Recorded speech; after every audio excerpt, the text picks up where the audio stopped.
Hello, everybody. Welcome back to Future Wrestling. Welcome back to Nerds or Us. You join us as we are on the way to our next pay-per-view, Dark Side. We have some of the match card announced already, but hopefully more matches to come.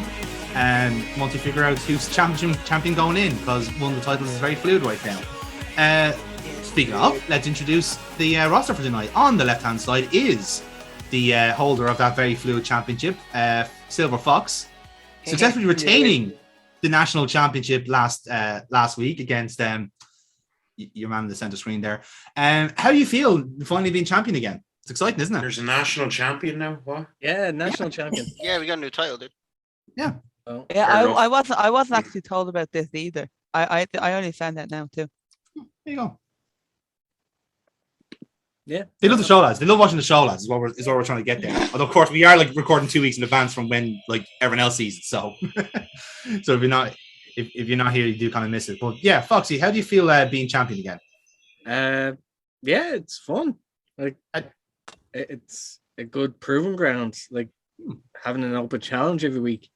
So, yeah. It's a the good excitement that exudes off you is just. He's a co-professional. Yeah, exactly. To be fair, I think he's just has a very... my excitement, Amy. That's him. That's exactly it. You're that priest. You're the priest. We're looking for an exciting, exuberant voice. No, he said the boring. He wants a boring voice. I can be serious for a minute. I don't think I can. I think there might have been something in those pills I took. That much is evident.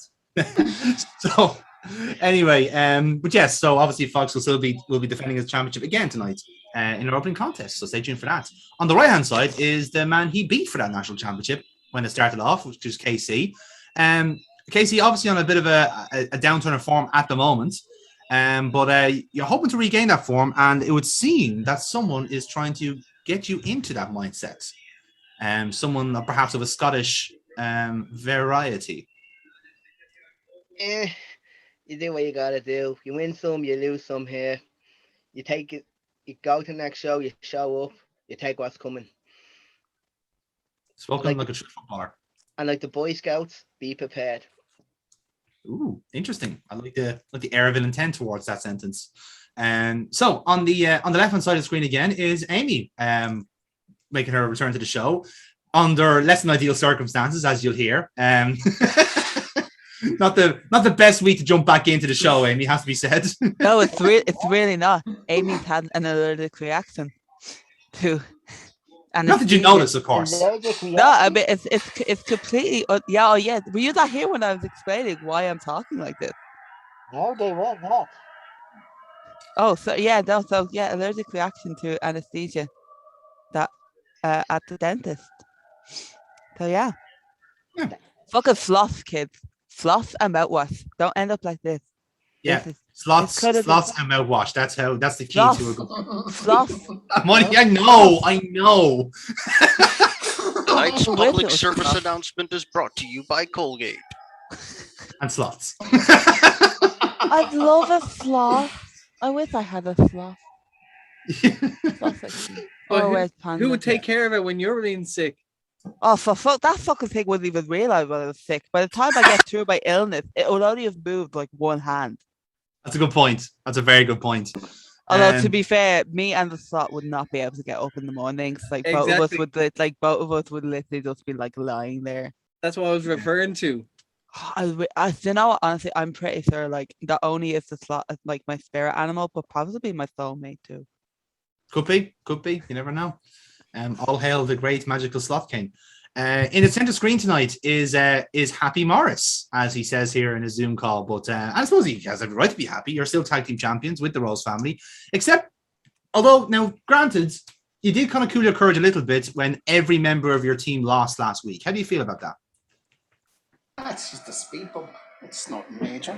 It'll be grand. Oh, yeah. We still have championships, and most of you don't. So. That's nice. You see the death stares you're getting from everyone in the Zoom call? Yeah. You're facing two of them tonight. Do you realize that, yeah? Yeah, but I've already beaten them both together, I might add. So Who Who's talking? Yes. Yes. What? I wasn't listening. What? Sorry, And colour. sorry, dude. I have no idea who you are. It's nice to meet you.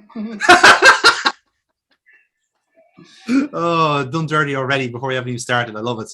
On the right hand side, then is Dave playing the mercurial Conor Locke. So again, it would seem that whatever's happening with Conor Locke seems to have targeted Alan Morph in particular. Perhaps Dave, you can enlighten us as to why. I think it all started when he won the title and left the promotion, and came back and all of a sudden was a self-entitled champion. Okay, kind of rubbed me the wrong way, and there's a little bit of history there. So this week, I'm looking forward to what transpires because it's going to be a roller coaster ride all the way up to Dark side, yeah. So Indeed. yeah, bring it on, Murphy boy. Indeed. Onto the bottom row now, and on the left-hand side is Mr. James Rage. Your match against Rob Midas has been approved somehow by HR, with the no contact clause very much in place. You've managed the first week without it, and hopefully the second week will hopefully go smoothly. Yeah.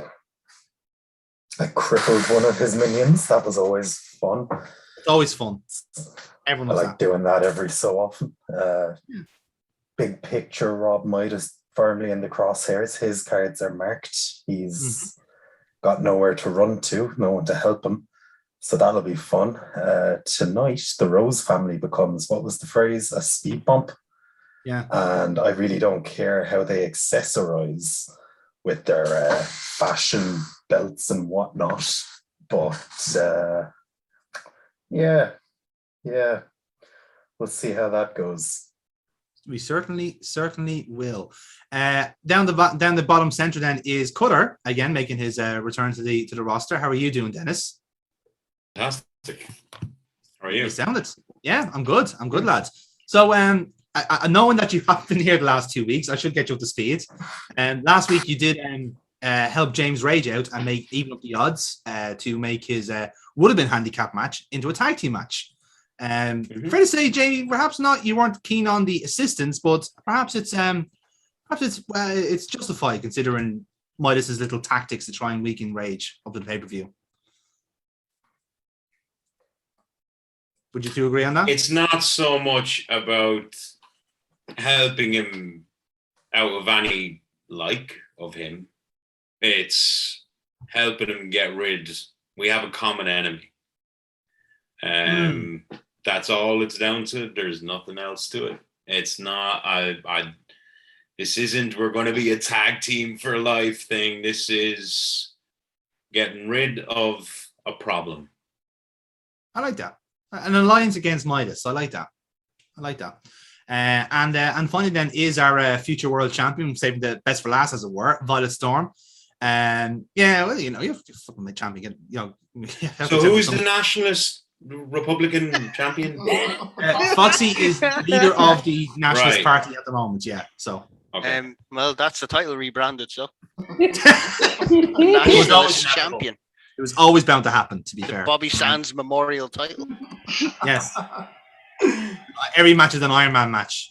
Only if you starve yourself to death. So Kira, and you only get paid a hot dog and handshake. Not even a hot dog. Let's be fair. No, just a handshake. Just a handshake. That's it. Handshake and a prison sentence. So Kira, you are world champion, as you mentioned, and you will be facing Casey Colt in the Dark Side main event. How's the mood going into it, considering Casey has done her best to try and get under your skin, at least by little mind games and tactics, and impersonating your best friend.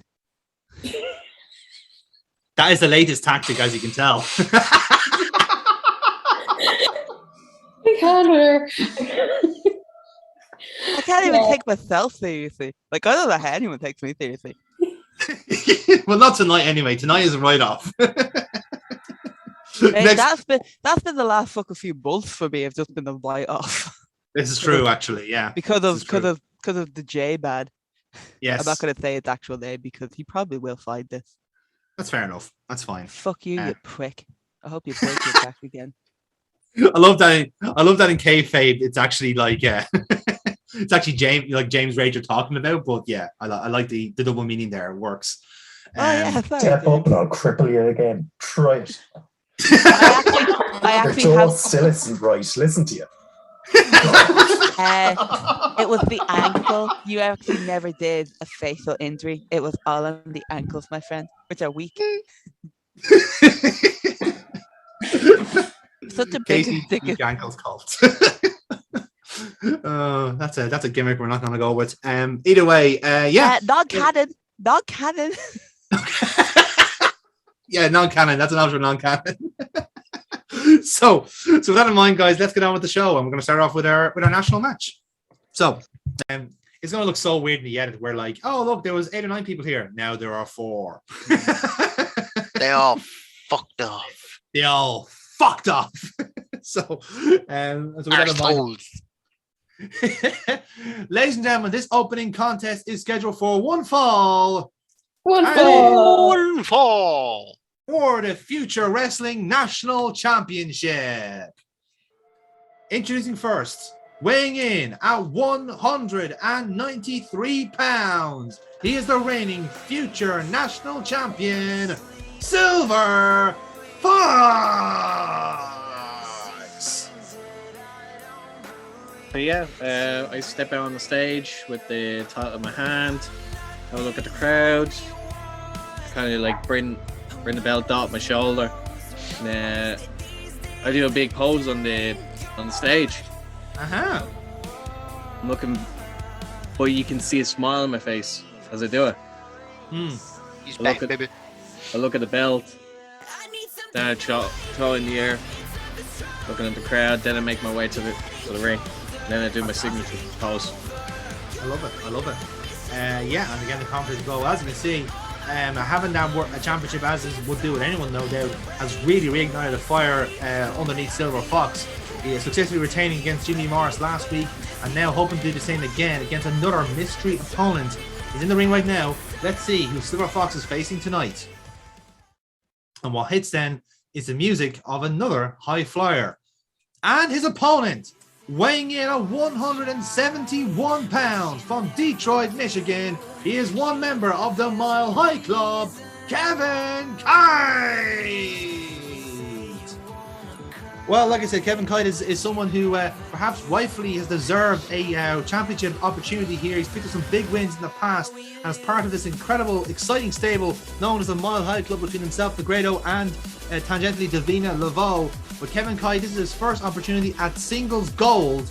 Can he take advantage, and can he beat Silver Fox tonight for that championship? We shall wait and see. So this is the title match, so we are going to go 10 spots for this one, Foxy. Let's give our rolls. I'll roll for Kevin Kite. So let's get this on. 6. Better than my 3. Foxy, you start. Fair enough. So kind of like a little stare down, and then gonna quickly lock up, go into an international from there. So, fair enough. Yep, work roll on that then. +1. 6. Plus the 1 makes it work. So yeah, international successful, just about. And move on to our next spot from there. So. Oh shit, 4. 4, and Kevin Kite rolls 7. So Kevin Kite is going to match your international with so you're going to do your international, and he's going to basically go for one of his own. Well, not necessarily. He's going to go for a more grounded approach, and then run through the ropes and basically go for a side headlock takedown. So he's just going to keep work. He's going to work basically. So that's a +1 for Kevin Kite. Let's see if he makes it work. And successful. So yeah, he does get that working. And some lesser spotted professional wrestling here on this show. Who would have fucking thunk it? In the open.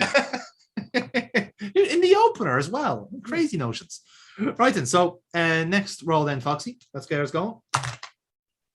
10. 10 beats my 6. Go for it, Foxy. Your next roll. He's got me in the headlock takedown. I imagine he's holding me in the headlock takedown. Yeah, he's holding. Yeah. Okay. So we've already done our international. So I work up, couple of shots, send him off the ropes, like moving back, send him off. So as he's come back, he thinks he's gonna go for a shoulder tackle. I'm gonna No, sorry. Instead of a shoulder tackle, he's gonna hit the ropes. He's gonna come back. He's gonna try and swing a line. But as he does, I'm gonna fucking jump back, kip up, and I'm gonna give him a turn enziguri. Nice. That is a luck roll -1. I had to pick the one that had like the fucking lowest. I know, yeah. Oh, god damn it. Yeah, 4. It's no good. 4. Okay. So you're going to go for the enziguri, and Kevin Kite is going to block it. And then, so he's going to block it. You're going to like land on the ground. And he's actually just going to like lap your legs into a surfboard stretch. So, because you're going to land on your ground, he's going to grab your 2 ankles, lock in, and go for surfboard from there. So that'd be a work roll for Kevin Kite. I would have said like as I go for the kip up, like he swings the line, I kip up, but he swings the other arm for a fucking line to the back. Oh, you know, I'll take your idea there. I'll take that. Yeah, fair enough.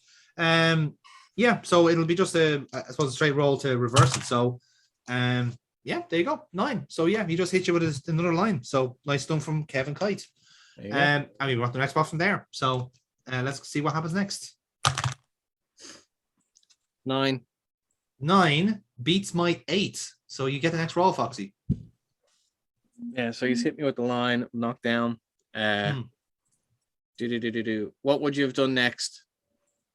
What would I have done next? I would have gone for the close. He's probably gonna what am I going for? Do you know what? I was gonna go for a rolling thunder. Rolling thunder. Okay. Yeah.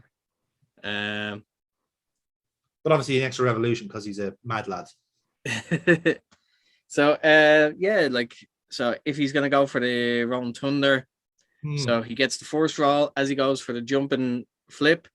I'm gonna roll myself to the apron, and I'm going to So he lands. I land on the apron. So because it's a flip, so basically it's like a T junction. So like ropes are here, and he's basically straight like that. Yeah. So with legs at the ropes. So as he lands, I'm literally going to springboard over with a big Hong Kong roll. Ah, so nice. If you don't know what that is, it's basically like a crossbody with an extra rotation onto it. All right. Yeah, I like that.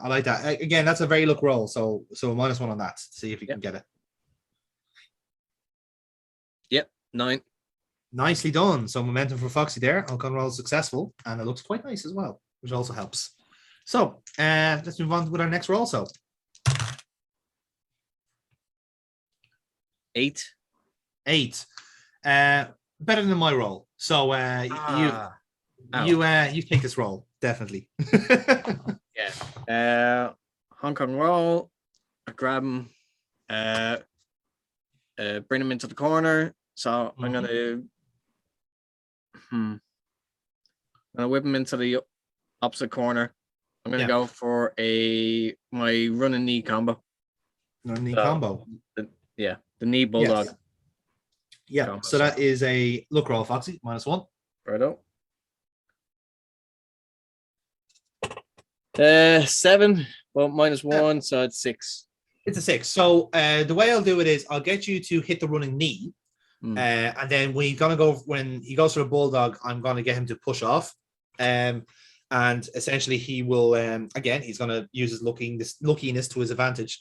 So go run knee, push you off from the bulldog, you'll slide down, and in that kind of split second, he's gonna go for a standing shooting star to basically kind of like, because you've basically slunk out from the bulldog, so there's like a split second you're on the ground, and he takes a shooting star from there. So it's +1. Let's see if it works. It doesn't, shockingly enough. So he's gonna miss the shooting star, or you'll dodge out of the way, whichever comes first. So the way I'm picturing it in my head is like I hit the knee as I go for the bulldog. You show me, I fall, take the back bump. Yes. And he goes for the shooting star. Yes. So what I'm going to do is, as he goes for it, I'm going to roll the other way, like I did before with the Rolling Thunder.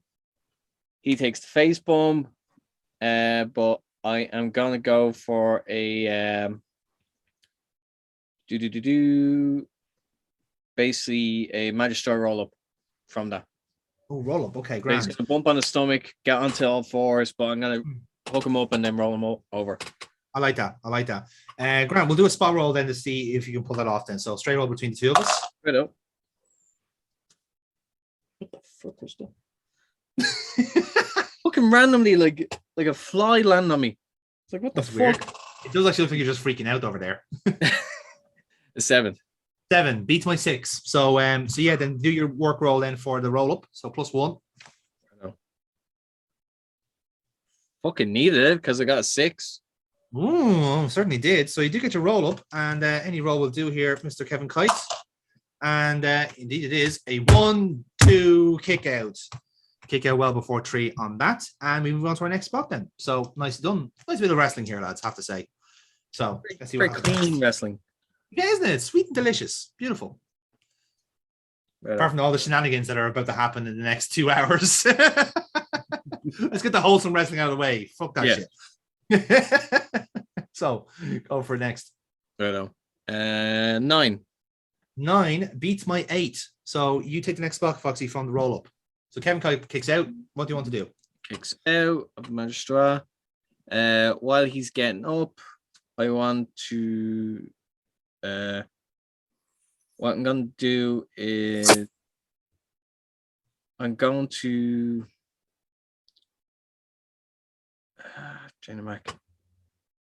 That was a trick one.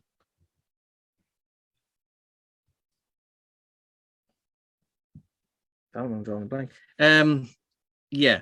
So Magistrate roll up, 1, 2, kick out. I feed around, and you can see the wrestling logic come in now. I'm trying to think what will fucking work. We're not we'll be here all night. I know. I'll try not to. It's all right. I'll go with illogical stuff for this, for the sake of the game. That's a spirit. Yeah, Magistrate roll up. So what I'm gonna do is I'm gonna go cartwheel, back jump, and I'm gonna try for the reverse rana from there. Reverse rana. Okay. Yeah. So same again, Foxy. Look, roll -1. Right out. 10. 10. You hit it. Nicely done. And some good momentum for you there. We are 3 spots away from the finish. So let's see what happens next.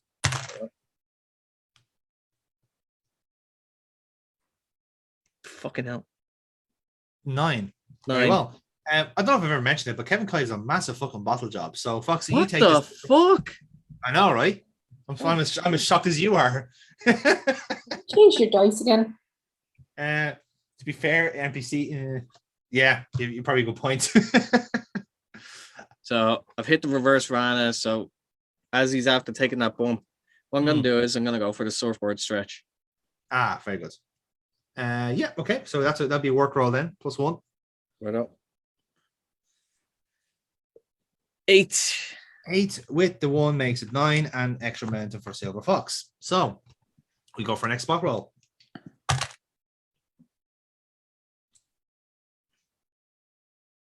That is an 8, and Kevin Kite rolls 7. So Fox, you do take the next roll. That was a close one, to be fair. Yeah. Well, I still have the surfboard stretch on. So I'm going to keep that on for as long as I can. So, yeah. And you're going to stick with it, or are you transitioning to something else with it? No, I'm going to keep that as long as I can. All right, then. So, yeah, another work roll on that then. So, and we'll see if Kevin Kite can break out of it. Jesus Christ. That is critical. So, yeah, he's in there. So, I think the way to work this is, because that actually gains you an audience from it. So I say like you can get like an extra level of torque from it or something like that. Like you even reach him back even further, and you can kind of see him bending and warping from it. So because you got that critical, and he's not going to be able to answer that unless he is 11. No chance with that dice. So Fox, you can take this last spot then. And what do you want to do from the surfboard? So like with the surfboard, he's not giving up, but I still have him flush. So in order to try and cinch it, I'm gonna hook my arm around. I'm gonna put him into a dragon sleeper from there. Ooh, okay, interesting. So again, another submission. Yeah, work roll on that. +1. Yep. That is a 9 altogether. So so you're going from submission from the Dragon Sleeper, I presume, are you? Yep. All right, let's see if Kevin Coy can break out of it. It is a 7. He'll be in it for a while. He'll grab the ropes, but he's definitely in there for a while. Between that and the surfboard stretch, it's a bit much. So again, we roll into the finish from here then. So in terms of Kevin Coy, he's gonna kind of pull it out of his arse here a little bit. So I would expect you're going to go for the silver lining.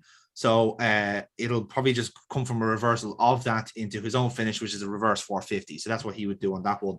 But he will kind of try and catch you off guard a little bit, almost in a lucky sense, if that makes sense. Actually, no, I have a better idea. I have a much better idea. So you're going to go for the silver lining, but there is going to be interference. There'll be Dahlia Thorne ringside, and kind of like in the crowd. That's just going to catch in your attention. And it's a very momentary lapse of judgment, and basically Kevin Coy takes advantage from there and will go for his finish. But Fox, what do you want to do here from your position? Between the two submissions, you're in a comfortable position here. 2 submissions. I imagine he would probably get out of it at this point, especially with distraction.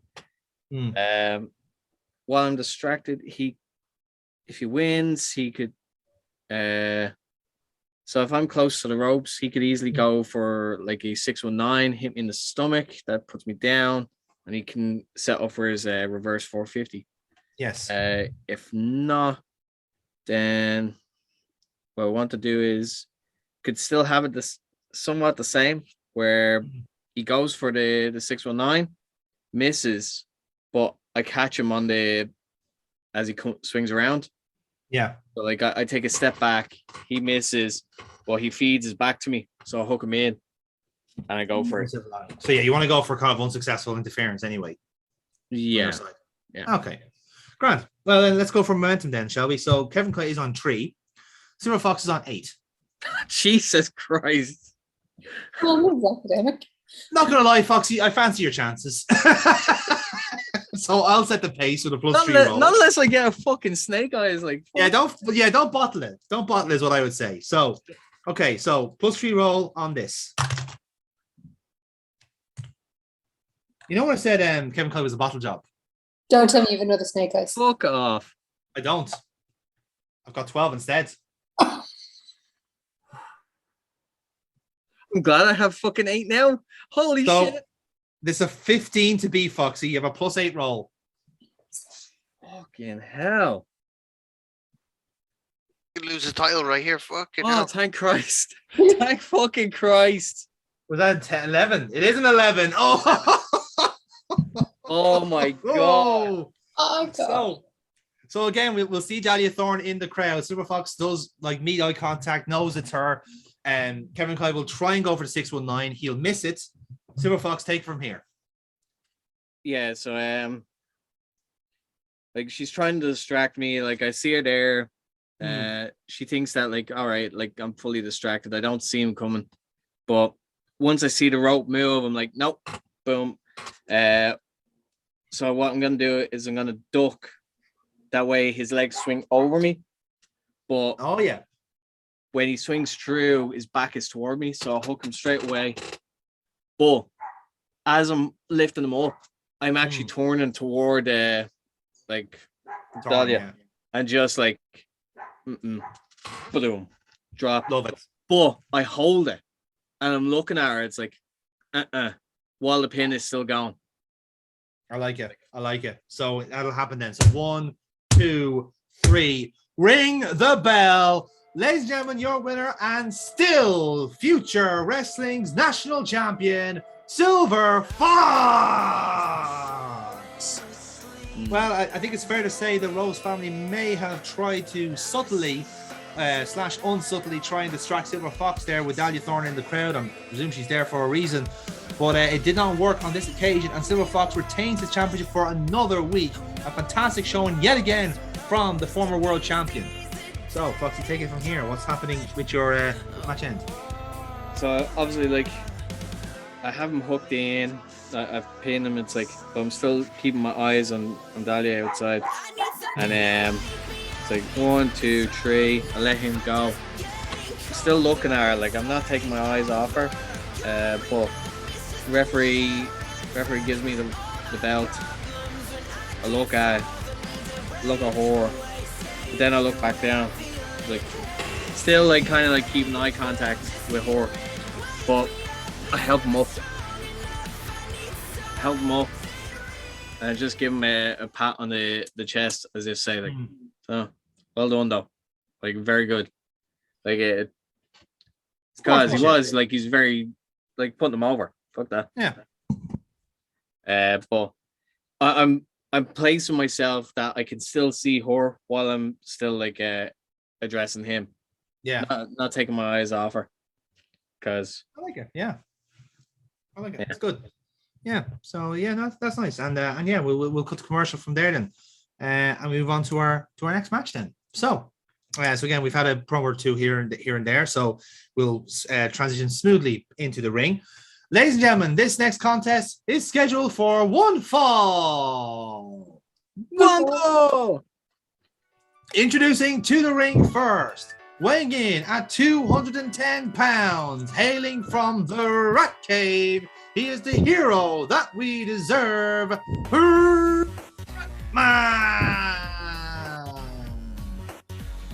Well, folks, it's not unusual to see Ratman on our screens here, but it is unusual to see him without his trusty partner Bobbin. We have Ratman in singles competition tonight, and he's going up against someone who has very much been piquing the interest of a lot of people here on the roster. That is being Connor Locke. It's an intriguing contest for both of these competitors. Let's see how this plays out, and indeed it will. And his opponent, weighing in at 203 pounds from Inverness, Scotland, Connor Locke. So basically, I am making my way down to the ring, kind of shaking my head as if to say, like, nah, not working, not gonna happen. What am I missing here? Take away the jackpot. How did I miss that? Say it every week. Every time. It has to be done. Clearly it's in my DNA now. I haven't even noticed at that time. So my phone has all but died. So I'm gonna have to use a dice roller. I'm just gonna tilt the camera towards the other monitor, so the dice roller on there. So yeah, just heading to the ring and shaking my head, just kind of like put my hand up, like, what is this? Like, who is this? And why am I being forced to, wrestle these insignificant, like, why? You know what I mean? I'm kind of have that attitude walking down to the ring. Yeah. Yeah, very good. And again, the commentators will back you up on that point. Going, I think it's fair to say Conor Locke is not impressed by his opposition tonight. Again, he has had a run of main events as of late. Of course, we remember what happened at Winner Takes All as well. Perhaps he sees Ratman as a step down, but let's not forget, this is a former tag team champion that he sets in front of him here. And Ratman is no slouch. Definitely someone not to underestimate in the ring at your peril. So let's see how Conor Locke does in this contest. And indeed we will. So, Conor, this is going to be a 9-spot match. So cool. Quick enough. So let's go from here. I'll roll for Ratman. Let's begin. 9. Yep, that beats my 5. So first roll goes to Conor Locke.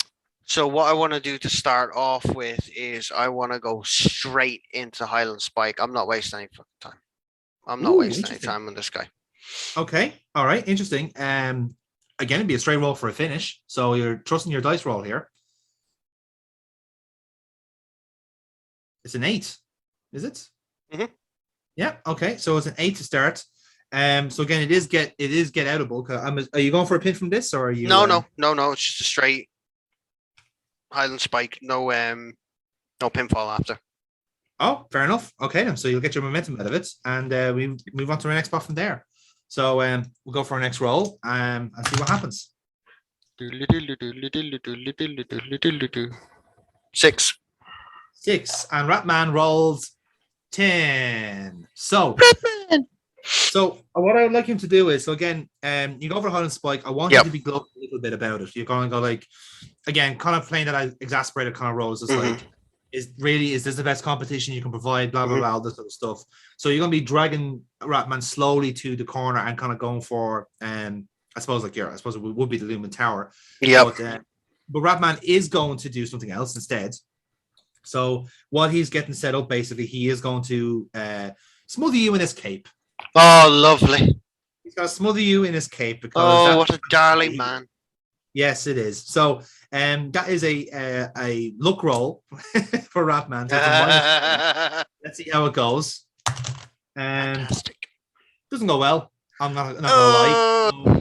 So, botchy. Somehow he fucks up the cave. Maybe he gets caught in the ring post or something. So Butchy, so kind of lucky. Take advantage from here either way. All right. I am going to set him up for the Looming Tower. Coming out of this, so he's going to try and smother me in his cape. I'm literally just going to grab it, wrap it over his head, and put him up on the turnbuckle, ready for the Looming Tower. Very well. And again, this will be the same again. This will be a straight roll because it is a finish. Cool. 11. 11. That is a lot better. That's a lot better. Again, are you going for a pin or are you leaving it? I am going for the pin on this one. All right then. So again, it is get outable for Ratman. Needs to be a strong roll. Can he make it happen? 1, 2, grabs the rope. Ratman. Ratman, the sneaky little devil. Crafty little dude. So he's taking a spike. He's taking a Looming Tower, but Ratman is somehow still in this match. So again, we'll go for another roll. See what happens next. Gotta love the effort. 10. 10. Mm-hmm. Good roll. It's a very nice but roll. Not good enough. Not 12. It's not a fucking 12. So it's a critical. It is a critical. So Ratman's going to go for a double spot here. So again, you're representing the referee here. You're pleading your case, saying that it's 3, whatever it is. Mm-hmm. So here's what's going to happen. When you're doing that, you're going to go, right, well, do you know what? I'm going to fucking, you're going to go. I'm going to lose my shit. You turn around and Ratman's disappeared. He's left the cape in the ring. Oh, dear. So you've lost track of where Ratman is, right? Okay. And all the while, so you're doing that, the camera zooms out and there he is on the top rope, right? So he does a crossbody, but here's the gas thing. He's got another cape. He found a replacement cape. I love Ratman. Ratman. So this is a straight roll and then a look roll. Let's see how this works. So straight roll to disappear, which is successful. So now this is for the crossbody with new cape. Nice one. I believe it's a Versace. And it's successful. It's amazing what a new cape can do to you, kids. I'll tell you that much. Lovely. Yeah, so 2 successful rolls from Ratman here. So we move on to our next spot from there, Dave. So go for it. Oh, that is an 11. Again, Dave, I feel sorry for you, man. I really do. You're doing great rolls here. No, another critical. No, fuck off. Oh no, absolutely not. It was a 3. So carry on, Dave. Walk over. Fucking hell, me heart.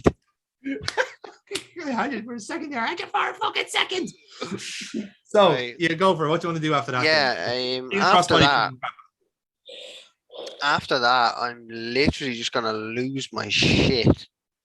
Okay, and I'm just gonna go for another Highland Spike. Okay, this guy has to die sometime. So again, this is a finisher. So it'll be a straight roll if you wanted to make it work. Right. How much momentum have I got? You got 4. 4. Yes. I'll go for it. Okay. Right. It's going to be a +4 roll. Let's see how this roll goes. Can you kick it out of touch? You can. Yeah, that makes 12. That makes 12. So again, only thing that Ratman can do is match it with a 12. He cannot. So, Dave, you're going for the pin from that, I take it? Oh, hell yeah. 1, 2, 3. Ring the bell. Ladies and gentlemen, your winner of this contest, Connor Locke. So, Dave, talk us through the afters here. What's happening? So, I dropped him on his head for the last and final time. And I step up from the wind, kind of looking down at him like just pathetic, you know what I mean? I turn around, kind of wipe my heels in the mat at him. As you can see there, the Connor Locke match is over against Ratman, but shockingly enough, everything goes dark before any celebrations can take place. And on the screen appears to be someone, the silhouette, to someone who looks like Alan Morph. Kick the can, kick the can.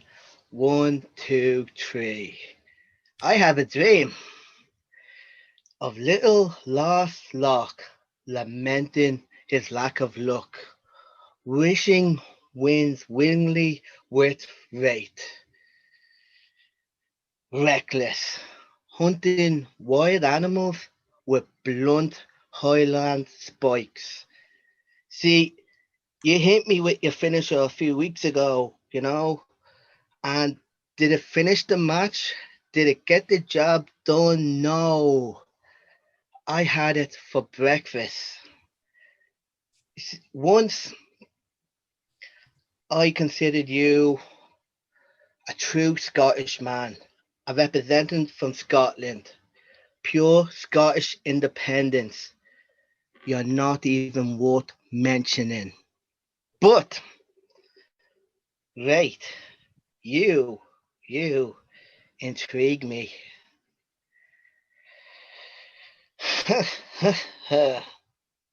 You're a monster.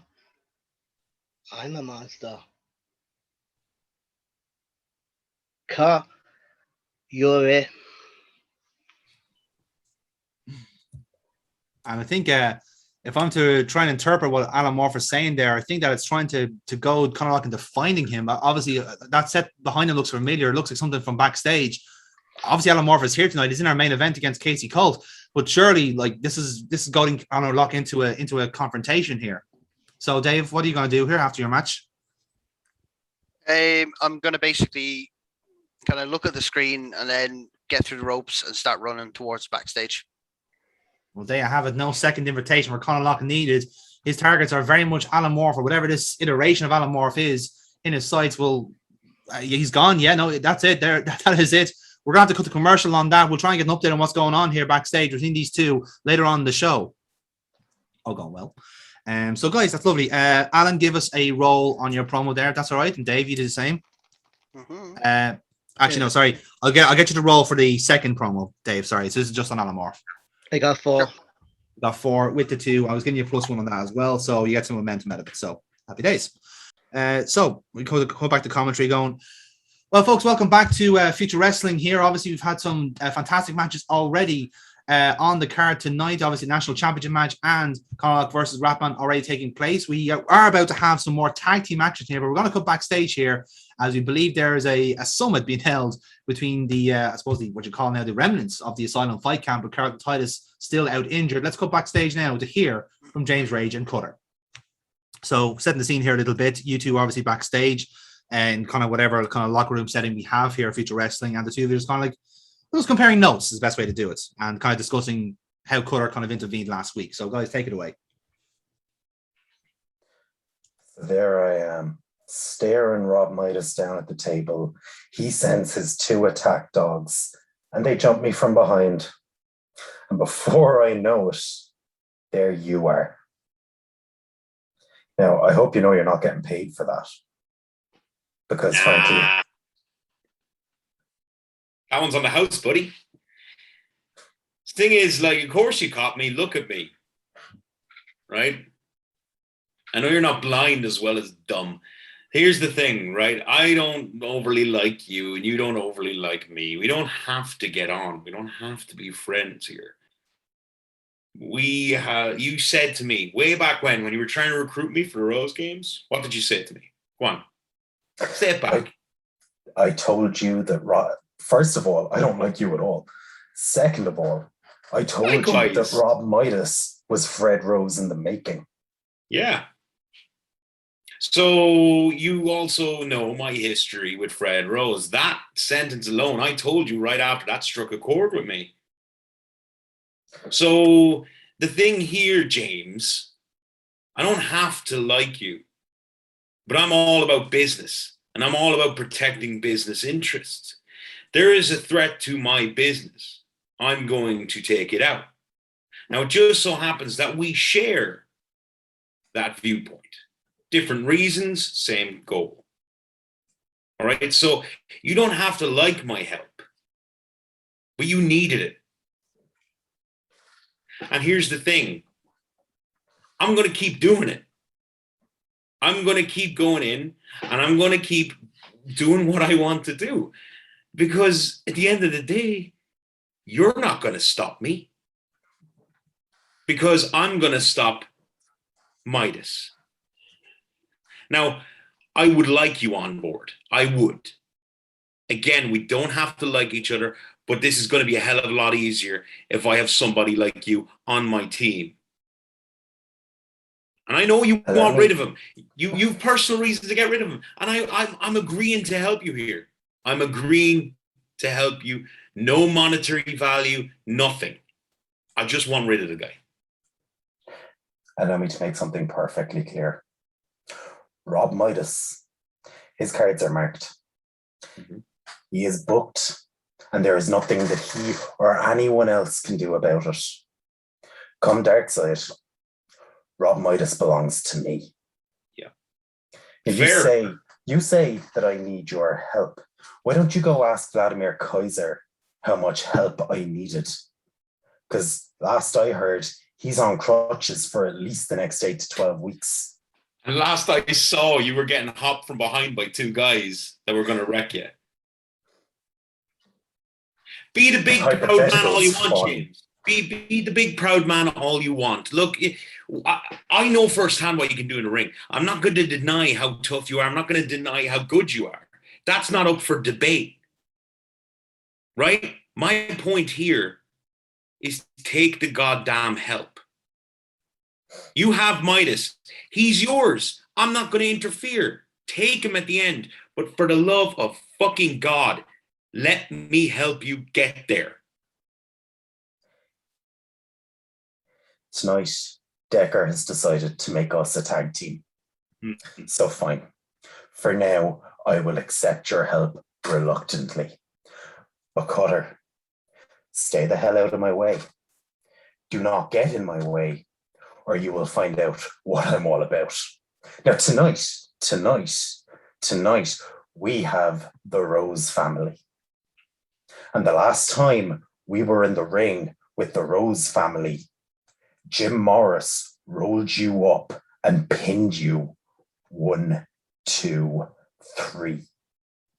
Now, the difference between me and Jim Morris is I don't need to grab ankle for Fred Rose to pick up a win. Now, you, the jury's out on. Because you see, I'm well aware of your history with Fred Rose. I'm well aware that you took Rob Midas's money before you had your change of heart. Yep. So tonight,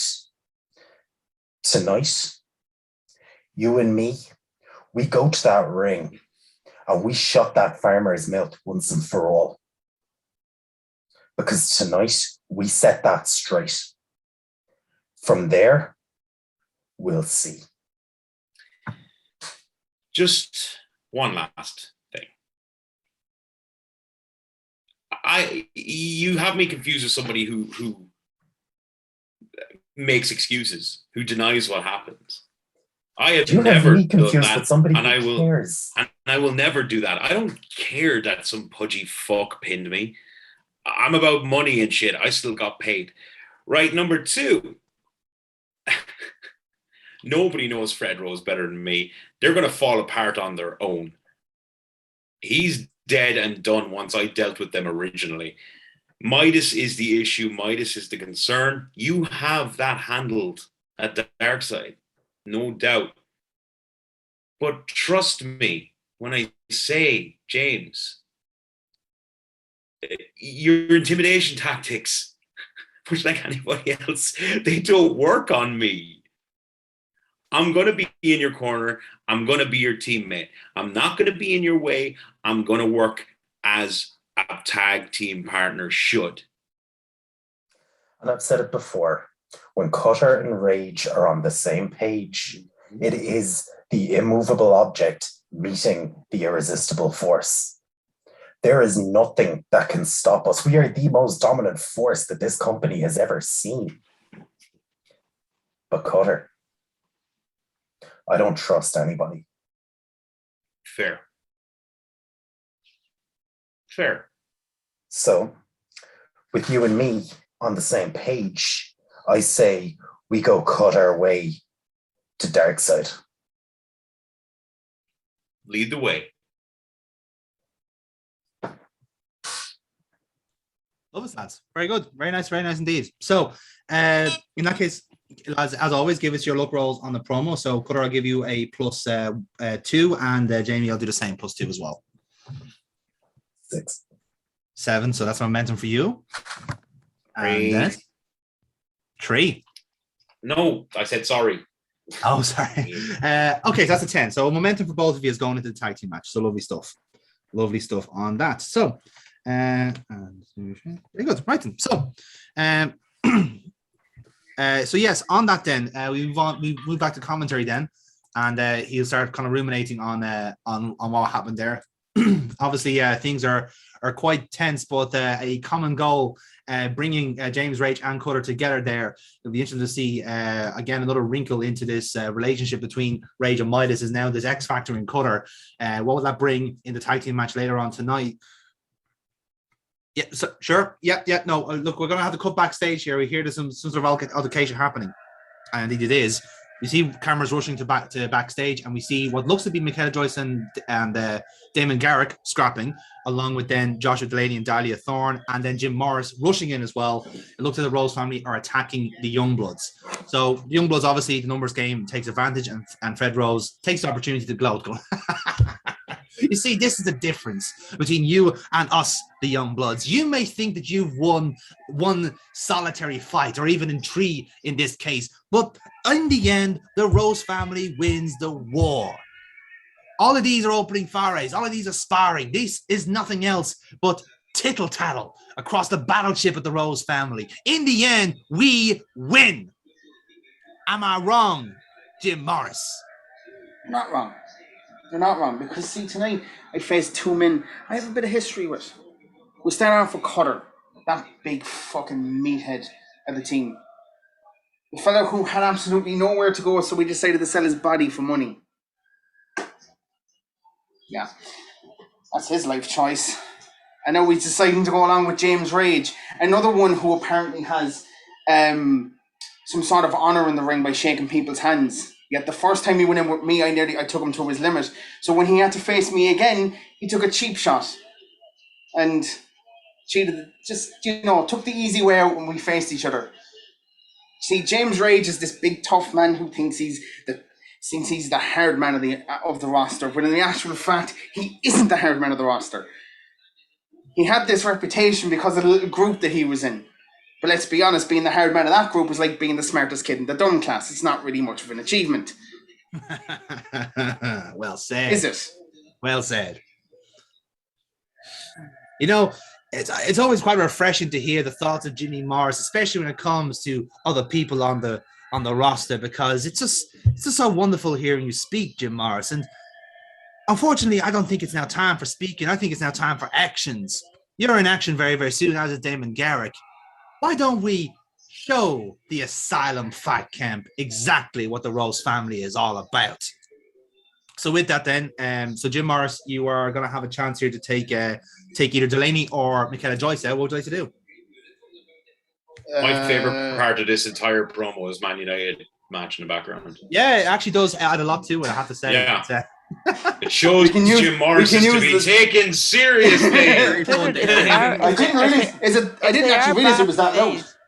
If they are backstage, though, at the show, chances are someone would have a TV on watching. Yeah, that's someone it would likely make be sense. Jimmy Morris. Keeping the realism alive. Thank you, Amy. Background noise. I love it. So Aaron, what are you going to do here with so you have a choice here. I'm going to bring Garrick out with me. Yeah, bring Garrick out with me again, because he's the big fucking one of the two of us. So. Oh yeah, just to finish off the backstage segment though, what would you like your actual end point of the? Yeah. Sure. I don't know. I didn't really have much after that promo, to be quite honest with you.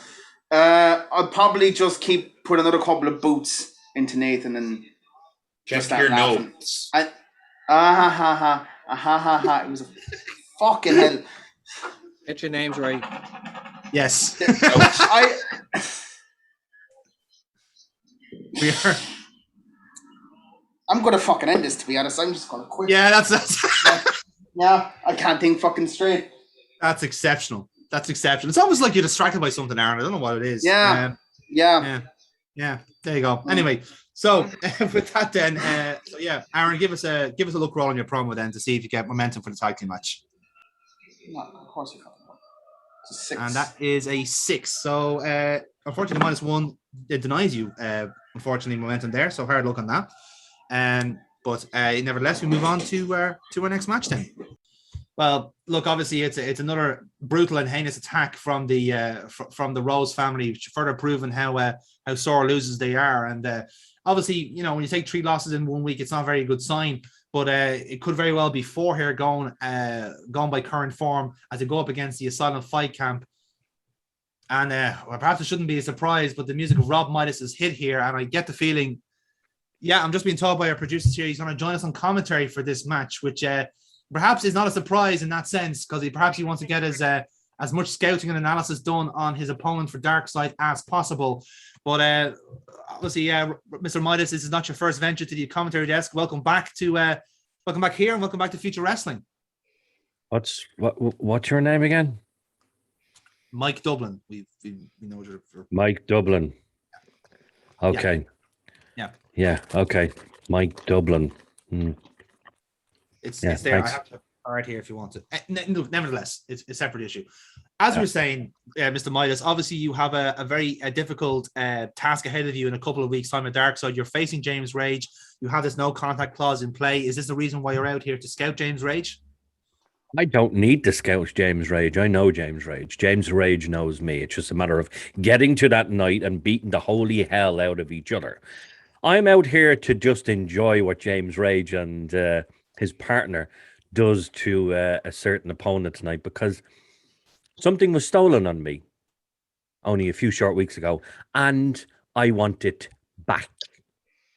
I thought did you not get it back already? You said he gave it back in the post, no? No. Oh, okay. Well, I didn't get it back.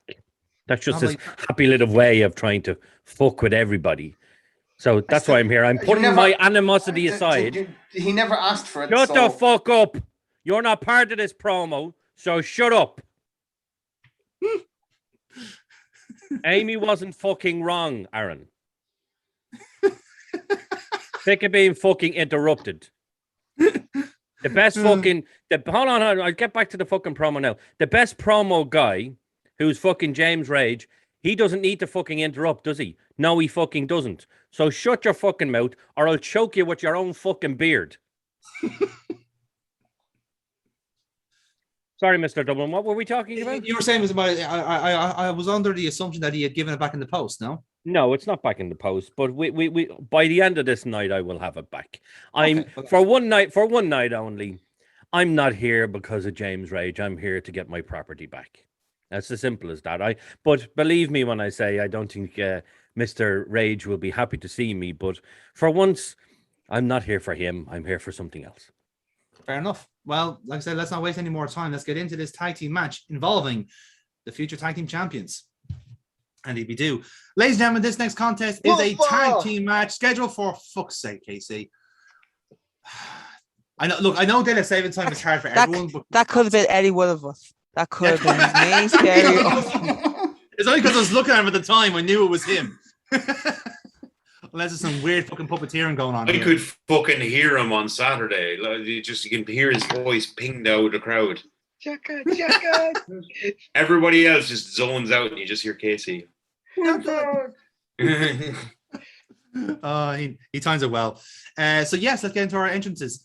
Introducing first, weighing in at 231 pounds from the Asylum Fight Camp, James Rage. Why can't we be friends? Why can't we be friends? Why can't we be friends? How did you know I was going to change? I would pay good money to see James Rage come out a la Homer Simpson. You know what, Casey? I would love him to do that. You're right, Casey. Yeah. Casey Colt you're talking to, yeah? Casey Colt. Yeah, there you go. Oh, God Dang it. Fusion. No, Jamie, go for it. What's your entrance here? Sorry, Jamie. Come out on stage, take in the whole arena, clock my best friend in the world on commentary. Yay! Lock eyes, make my way to the ring. Slide in and literally just lean on the ropes, staring at Rob Midas. Well, obviously, it's fair to say that Rob Midas occupies a significant part of James Rage's focus here. Obviously, Rob, you are claiming that you are here to get your property back, but surely you can't resist the opportunity to get a look at how James Rage performs in the ring. Mike, the way he's looking at me right now, I don't even want to watch this match. That's to be perfectly honest with you. The way he was just looking at me there, that was pure venom. I have nothing but respect for James Rage. Nothing. I don't like the guy, obviously, and we're going to have a hell of a war, maybe fairly one-sided, but we will wait and see. But I've nothing but respect for the man. That man could literally kill you 47 different times just by looking at you. So we'll see how this match goes. Let's hope he kills a certain person in this fucking match anyway. Well, like I said, we'll wait and see on how that plays out. And his partner, weighing in at 359 pounds from parts unknown, Connor! Just onto the ramp, look around very much the same as Rage, make my way straight down to the ring, get in over the top rope, go straight over to the corner. I want to try and get Rage's attention, try and snap him out of it, trying to tell him to focus on the match at hand rather than be staring at Midas. I'm not going to be doing that in rough. I'm just going to be like, hey, come in, you know. And then I'm going to put my fist out for a fist bump, not for a handshake. Fist bump. Hey. And it's up to him if he does it or not. So that's his call right now. So It was far too hostile in the promo. Let's fucking do it. Yay! It's all the testosterone talking, lads. He doesn't mean it. so with that, then steroids haven't been banned in this promotion. Well, you know, we have some form of wellness. If your urine doesn't melt the pot, you pass. That's how it works. So, and their opponents, at a combined weight of 479 pounds, they are the reigning future tag team champions, the team of Jimmy Morris and Damon Garrick, the Rose family. Oh, my fireflies are everywhere.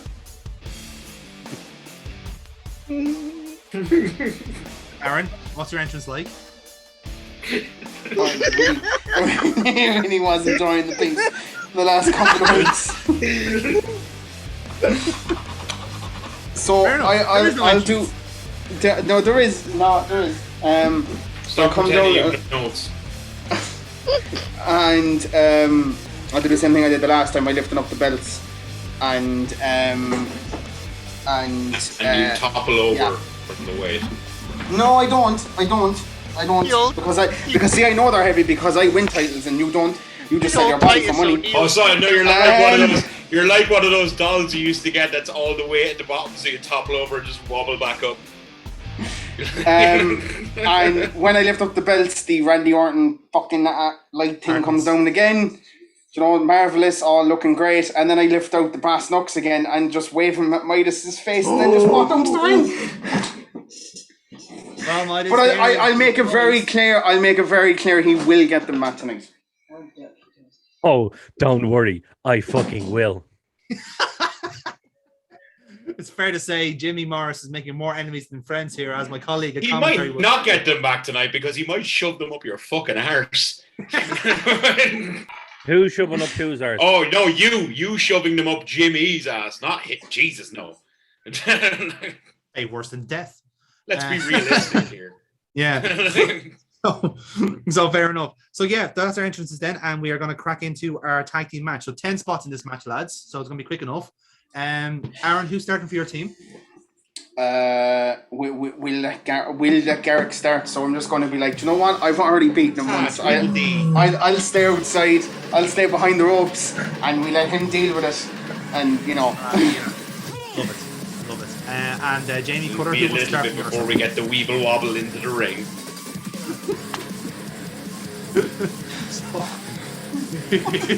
Who do you guys want to start from your side? Rock, paper, scissors. Yeah, there you go. Oh, right, you're frozen. You're frozen. Oh no! You see me? Right, I'll take my word for it, right? Okay, go for Rock, it. Rock, paper, paper. scissors. Both scissors. Go again. One. Okay, hold on. 1, 2, 3. You're going There you go, on paper. 4. Right. You were going on 4, you cheater. I don't Jamie, care. I don't Jamie care. starts. I don't Jamie- care enough. Let him win. Fair enough. Right, and so Jamie, this roll is for you, and obviously, Aaron, you're going to roll for Garrick. So, guys, take this match away. Let's get our first spot going. Yeah, you bitch. 10. Jamie, what was yours? 11. Jamie. start off. So, you are up against Damon Garrick. Poor bastards.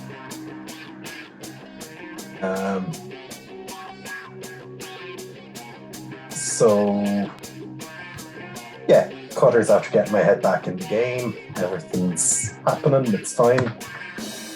I walk forward and offer a handshake to Mr. Garrick. As soon as I win the role, he accepts it. He then goes to walk away, but I hold on. Uh-huh. He looks back like, oh, balls. And I want to pump kick him in the chest back to his own corner Ooh, okay. and challenge Jimmy to come in. Okay, I like it. Seeing that you're trying to, it's a forceful move, so I'm going to treat it as a power roll. +1. 7. So, yeah, grand. So that is a single roll. Okay. So happy days, and we'll go to our next spot from there, lads. So give us your roll. Actually, so Jamie, I presume you're staying in for this, and Aaron, are you staying in for this one as well, or are you tagging? Oh no, I'm gonna pump him up from the corner and go on. You don't need me to come in. It's fine. There's no hassle. You go up there, big man. Go out there, big man, and I just push his back and just be like, oh god, oh no. Does that count as a tag? Because That's a good Foxy. Is that a good point? Does that count as a tag? Foxy. You patted him on the shoulder, Foxy. You need the VAR on this one. No, it's supposed to be with the hand. That's the tag team rules. Yeah, thank you. Fair enough. Okay. So in that case then, Jamie, if you're staying in, and obviously Garrick is staying in, we take a roll from here. So guys, go for it. Oh, shit. That's a 5. Jamie? Jonathan, I need an answer to my question in the chat, please. I want to interject here, actually. I want to interject. Jamie, Yes. would you be willing to give that role to Cutter? Yes, in theory. Can he do it, Jonathan? Is he allowed? Am I allowed? I'll allow it. Yeah, if you get the roll for it, yeah, go for it, Cutter. Okay. Will I roll first before I say what I do? No, say it. Here, I smell shenanigans. Hello, Right. Jimmy's on the apron, yeah? Let's do it. So what I want to do is while Rage and Garrick are wrestling, I want to just casually get down. I want to walk around nonchalantly around the corner and just very, very slyly tie Jimmy's laces together from his boots. So when he eventually gets in, we just get a please and thank you. Instead of him rolling the dice, could we all just do a show of hands? I've got two hands. Hold on. This is not a dictatorship. It is clearly a democracy. Oh my god, David, you need new socks. I'm glad that was your foot and not your penis. Jesus Christ. Don't worry, guys, just many else on as well. So what's the story, John? Do I need to roll? Show of hands. Look, majority rules. We voted majority rules. Yeah, go ahead. I've been overruled here. I think there's been a happy days. So, Jamie keeps his rule. You see, that's what happens when you fuck people over, you hairy little bollock. Aaron, think of this as a this is like you don't promo. Shit See, like this is the thing, Aaron. You took on me earlier on, and then you took on Jerry. Don't fuck with me and Jerry. Done. Hop in the night, lads. Hop in the night. Does anyone know what you even just said? No. Hold on a fucking second. knows what he Hold on a did. second. He knows I never said exactly anything what he about did. you Everyone knows earlier. he did. So I want Jonathan to call it whenever Jimmy gets the tag. I want him to call what exactly happens to Jimmy. Very well. Okay. That Right. does count as one of your spots in fairness. So that does count. Jamie, are you okay with that? I don't want Yeah, to I'm be taking sending you team. something. Hang on. Oh, okay. Oh. Team conference. Here comes the penis shot. Two spots into the match, lads. Team conference. Okay, guys. Give us your Garrick, I presume, is we haven't actually decided what's happening with Garrick and Jamie here. So seeing that you did give your role to Cutter here. It's fair to say we'll get Garrick and Rage to re-roll for the next spot then. So guys, give us your roll, see what happens from there. At 9. Aaron, what's your roll? There's a fucking point. Well, there is now. Of course there is. You still have to play the fucking game, Aaron. 11. There you go. See, now you're working. Okay, so Garrick is gonna get the advantage of Sorry, Garrick is gonna get the advantage of James Rage. So Aaron, what's gonna happen here? So when I get him back over, distracted, buckled by what just happened to Jim Morris. So after when I give him the bit of a pep talk and it's like, you can do this, he'll go out and just run right at him and hit him with a boot in the face. Just okay. Flush in the face and pick him up and then hit him grab him by the left arm and then pull him in and hit with a clothesline. Okay, right. I suppose for that combined one, I'll go for a luck roll, which is a straight roll for Garrick. And big boot and clothesline. Okay, fair enough. Right then. So a bit of momentum for Damien Garrick there. So in that case then, Jamie, did you want to go for a tag out there? Wow, that's a I really keep up with that. Actually fun in there. So Jamie, do you want to stay in this match or do you want to tag in Cutter? No, attacking Cutter. You're tagging Cutter, right? So Aaron, you have a chance here as well. Do you want to tag out? Do you want to stay with Garrick or go with the? Yeah. You fuckers aren't getting this. I'm not coming in. Purposely doing this so that we won't get that spot. Yeah. I don't even know what the spot is, mind, because it's all in fucking secret. But you ain't fucking getting it. Okay. Oh, don't worry. He's going to want to get into the ring in a minute. Tag Morris. Yeah. Yeah, I know exactly what I'm doing. Okay, right. So Cutter, this role is yours, right? So this is between, as a word, the roles between Cutter and Garrick. Let's see who wins in this one. So Aaron, you roll. Dennis, you roll. 7. 11. Okay, Dennis, it's yours. Go for it. What happens here? Okay, can you just give me the quick layout what we're looking like in the ring? So you are obviously on the apron. Garrick has hit a big boot and a clothesline on Rage. So either you do get either a blind tag in or you rush in, whichever suits you best. Okay, so as he comes over, big boot and clothesline into the corner, I'm presuming, by us. Whichever you want to go for. Yeah, if he big boot, what I'll do is when he comes over, he hits both of them. I'll grab him by the neck, guillotine him down over the top rope. Okay. Get my tag in then. Blind tag, go in and whip him off the ropes for a big spine buster. Spine buster, right then. That will be a power roll, Mr. Cutter. That's a +2. Okay. 9. 9. Oh, almost critical, but some healthy momentum nonetheless. So lovely stuff, lads. So again, any tag ins? So Cutter, are you staying in or? I'm staying in. You're staying in. Aaron, are you staying in with Garrick? Yep. Very well. So Cutter, Garrick, go for it. Go for your next rolls. Okay. 8. Oh, not good. 6. 6. Okay, so Garrick is gonna do something here against Cutter. So what is that going to be, Aaron? Oh, I'll just get this over and done with now. Garrick will get up and hold us back, and then he'll tag me in. And that's when I try and get over the ropes. but I immediately fall flat on my fucking face because I can't put my 2 fucking feet over. And the commentators go, when on earth did that happen? Rob, did you see anything happen there at ringside? Like Jim Morrison seems to be in a bit of an entanglement there. No, I didn't say anything. I think he's just a gobshite. That has to be advantage to me, right? I mean, no. Well, okay. So by right, when that happens, I really should be not technically in the ring yet and still hold. Like, so I'll fall, right? And then I'll go, oh fuck, and you'll be on the apron. I mean, you're gonna fall into the ring, though. Yeah, but my whole body's tried to get into the ring. Yeah, but my whole body's not going to get in though.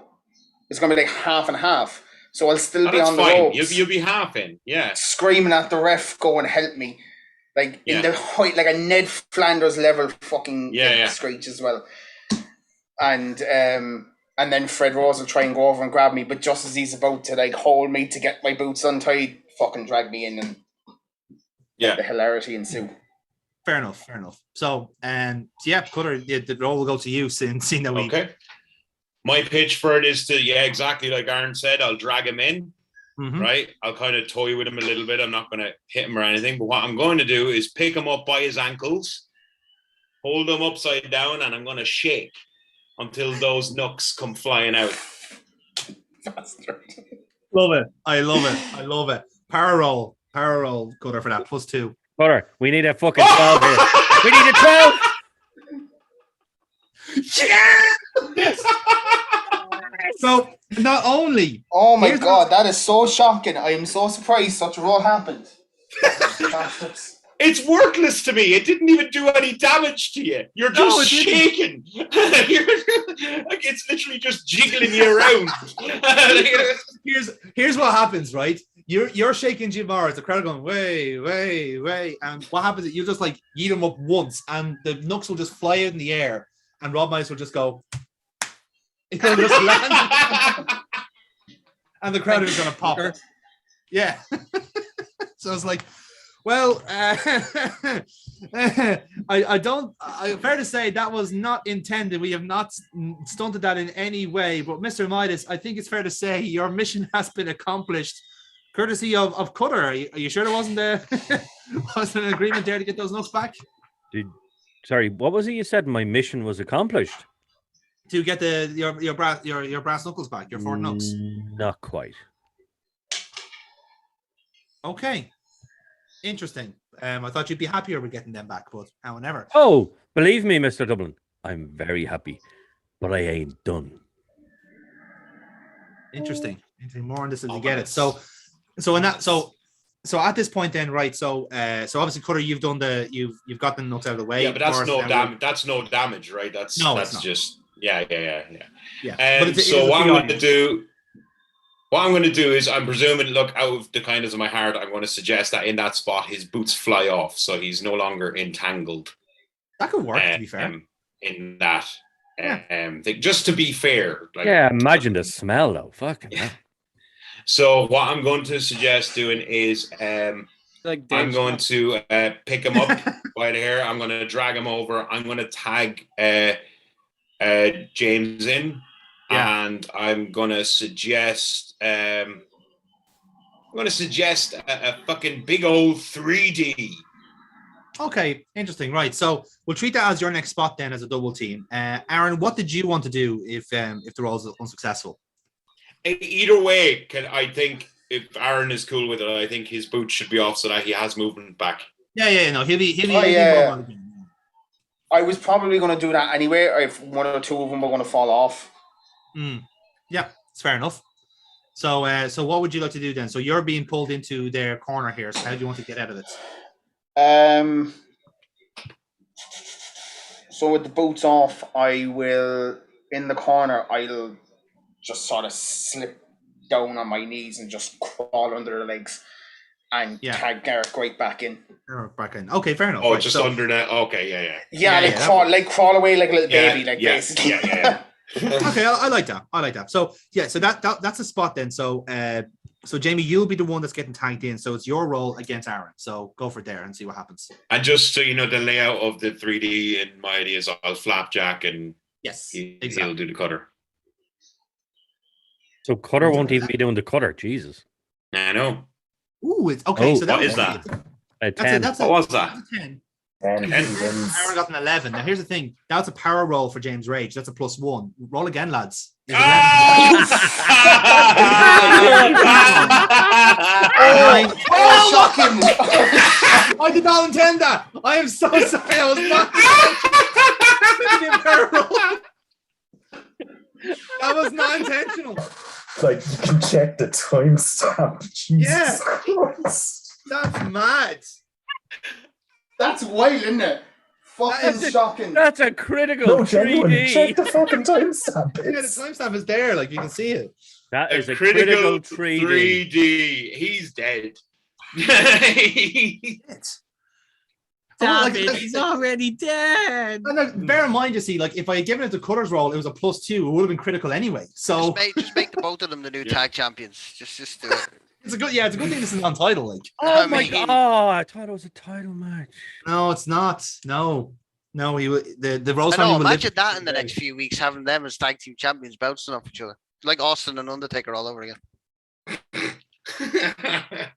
Don't tempt me. And United are 2-1 down, so that has not been a great 30 seconds for me. Get the Yes. fucking We love to see it. Thank Jim, you are a beacon of good news tonight. So right. So this next roll then. So Jamie, you're in from this, obviously, with the hot tag from the 3D. Aaron, I presume you're staying in as Morris, or you can give the roll to Garrett, whichever. It's not a fucking choice. He's dead. Who's Second there. who? Just 1 second there. There we go. You Googling screenshots as well. No, check my name. Oh yeah, I see it now. Angry Morris. Angry Morris. Yeah, I didn't know how to. Yeah, it's gone. What am I even rolling for? Sure, I'm losing now, aren't I? Well, no, is he like I say you can get the next spot from here. So it's either between you either give the roll to Morris or Garrett, whichever you suit you best. At this point, I could roll it. You could have it. You could have it if you win. You could have it that like you take the 3D, whatever way it lands, you just happen to roll just close enough to Garrick that he can get a tag. Garrett interferes. Yeah. Whichever suits you best. Yeah, exactly. So okay. Even so though it is a 10, I still don't trust you fuckers have to get like a fucking 15 or something. And again, roll again. Hold on. I just want to be 10. clear here. I want to be clear on something here. I love how you're looking at James, you're looking at fucking Cutter going, oh, fucking cheating bastards. You've done a 10 and 11, a 10 and 11. So fuck off, Aaron, okay? Thank you. That's a 9. There you go. And a 9. Wow, very good. I can't. Your light is too bright, Jamie. Yeah, it's an 8. Aaron, you win the roll. So who do you want to do here, Morris or Garrick? Do exactly what he said. I'll hit it and I'll roll out and I'll fucking tag out and just have an absolute bitch fit in the corner. Like, fair enough. So just surely he has complete to be, meltdown. No. Hold on. Surely Jimmy has to be selling on the corner. Like he can't be up ready for another tag. Well, no, not up. Like I'll roll. So I'll get the tag and I'll roll completely over to the ring and hit the bottom and sell, but just scream as if, Right. So Garrett's coming in here. So what's going to happen? Well, Garrick's on his own for a bit, so let's take advantage of this, I think. So they hit the 3D and they're looking out. So when they hit the 3D, I suppose. Which one of he's in? James Rage. James Rage is the legal man now. Maybe James Rage isn't paying attention as to what just happened. He's getting back up, and then Garrett comes in and just hits him with a double axe handle in the back. You could have it that James lets his mind slip back to Midas again. Like maybe something like that. Yeah. Not even that. Just like it happened.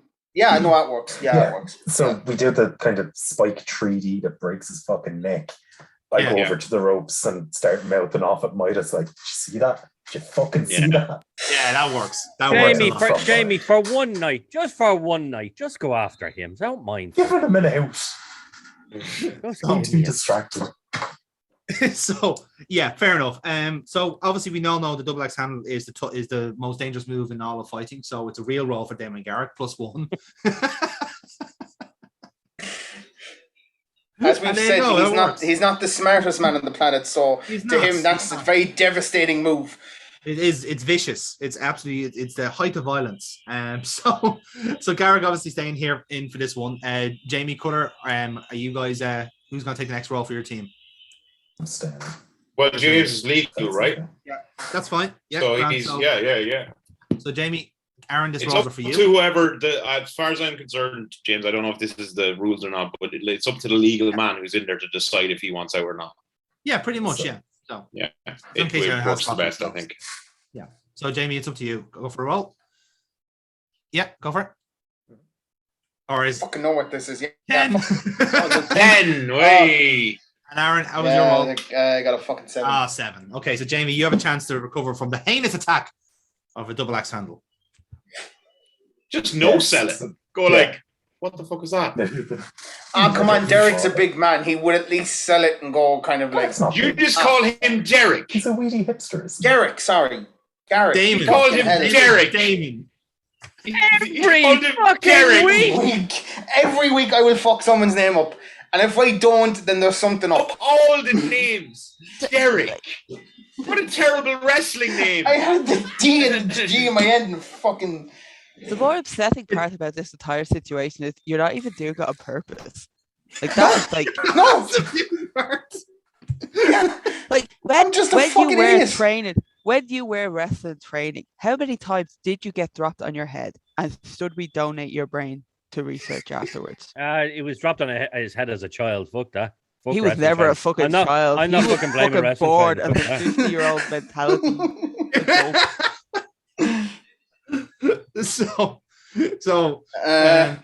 Yeah. A lot, by the way. A lot. A fair amount. Yeah. Fair There amount. you go. There's your answer. Hey, we need to Jamie, get that you shit did win the checked role. out. Yeah, should actually, yeah. So Jamie, this is your role. What would you like to do? So I've taken the double axe handle, turn around, snatch him in a headlock, side headlock, and kick backwards to kick out one of his knees from underneath him. Ooh, nasty. Real roll, James Rage, please. Straight roll. Right. Successful. Nicely done. Nicely done. Okay, guys, we have 2 spots left. So, Jamie, are you staying in from that? Yes. Okay. Yes. And I try to say Garrick will be on his own again for this spot. At least, Aaron, things are to say. No, but I hope backfires on me fucking entirely what I'm about to do next. Interesting. So, right. So yeah, it's here. I'm all about the fucking character development. So you have certainly developed tonight, my friend. So right, what I'm going to do is when I get up, rolls first. Give us the rolls first. See who wins the spot. The only thing Jimmy Morris has fucking developed is a pair of tits. Fucking personal insults. The fucking personal insults is just not fucking worth it anymore. It's a 7 again. Come here, listen. I would not. Cause that's actually not nice. He's not growing a pair of tits. He just is a tit. Can we leave it like that? Jesus, well, right, Jamie, the role is yours. So what happens next? What momentum do I have? You have 5 momentum. Use it all, Jamie. Break his fucking neck. Break his neck. Garrick. Break his neck as well. Fuck it. Actually, I kind of wish now I fucking won that. That would have actually been funny. No, go on.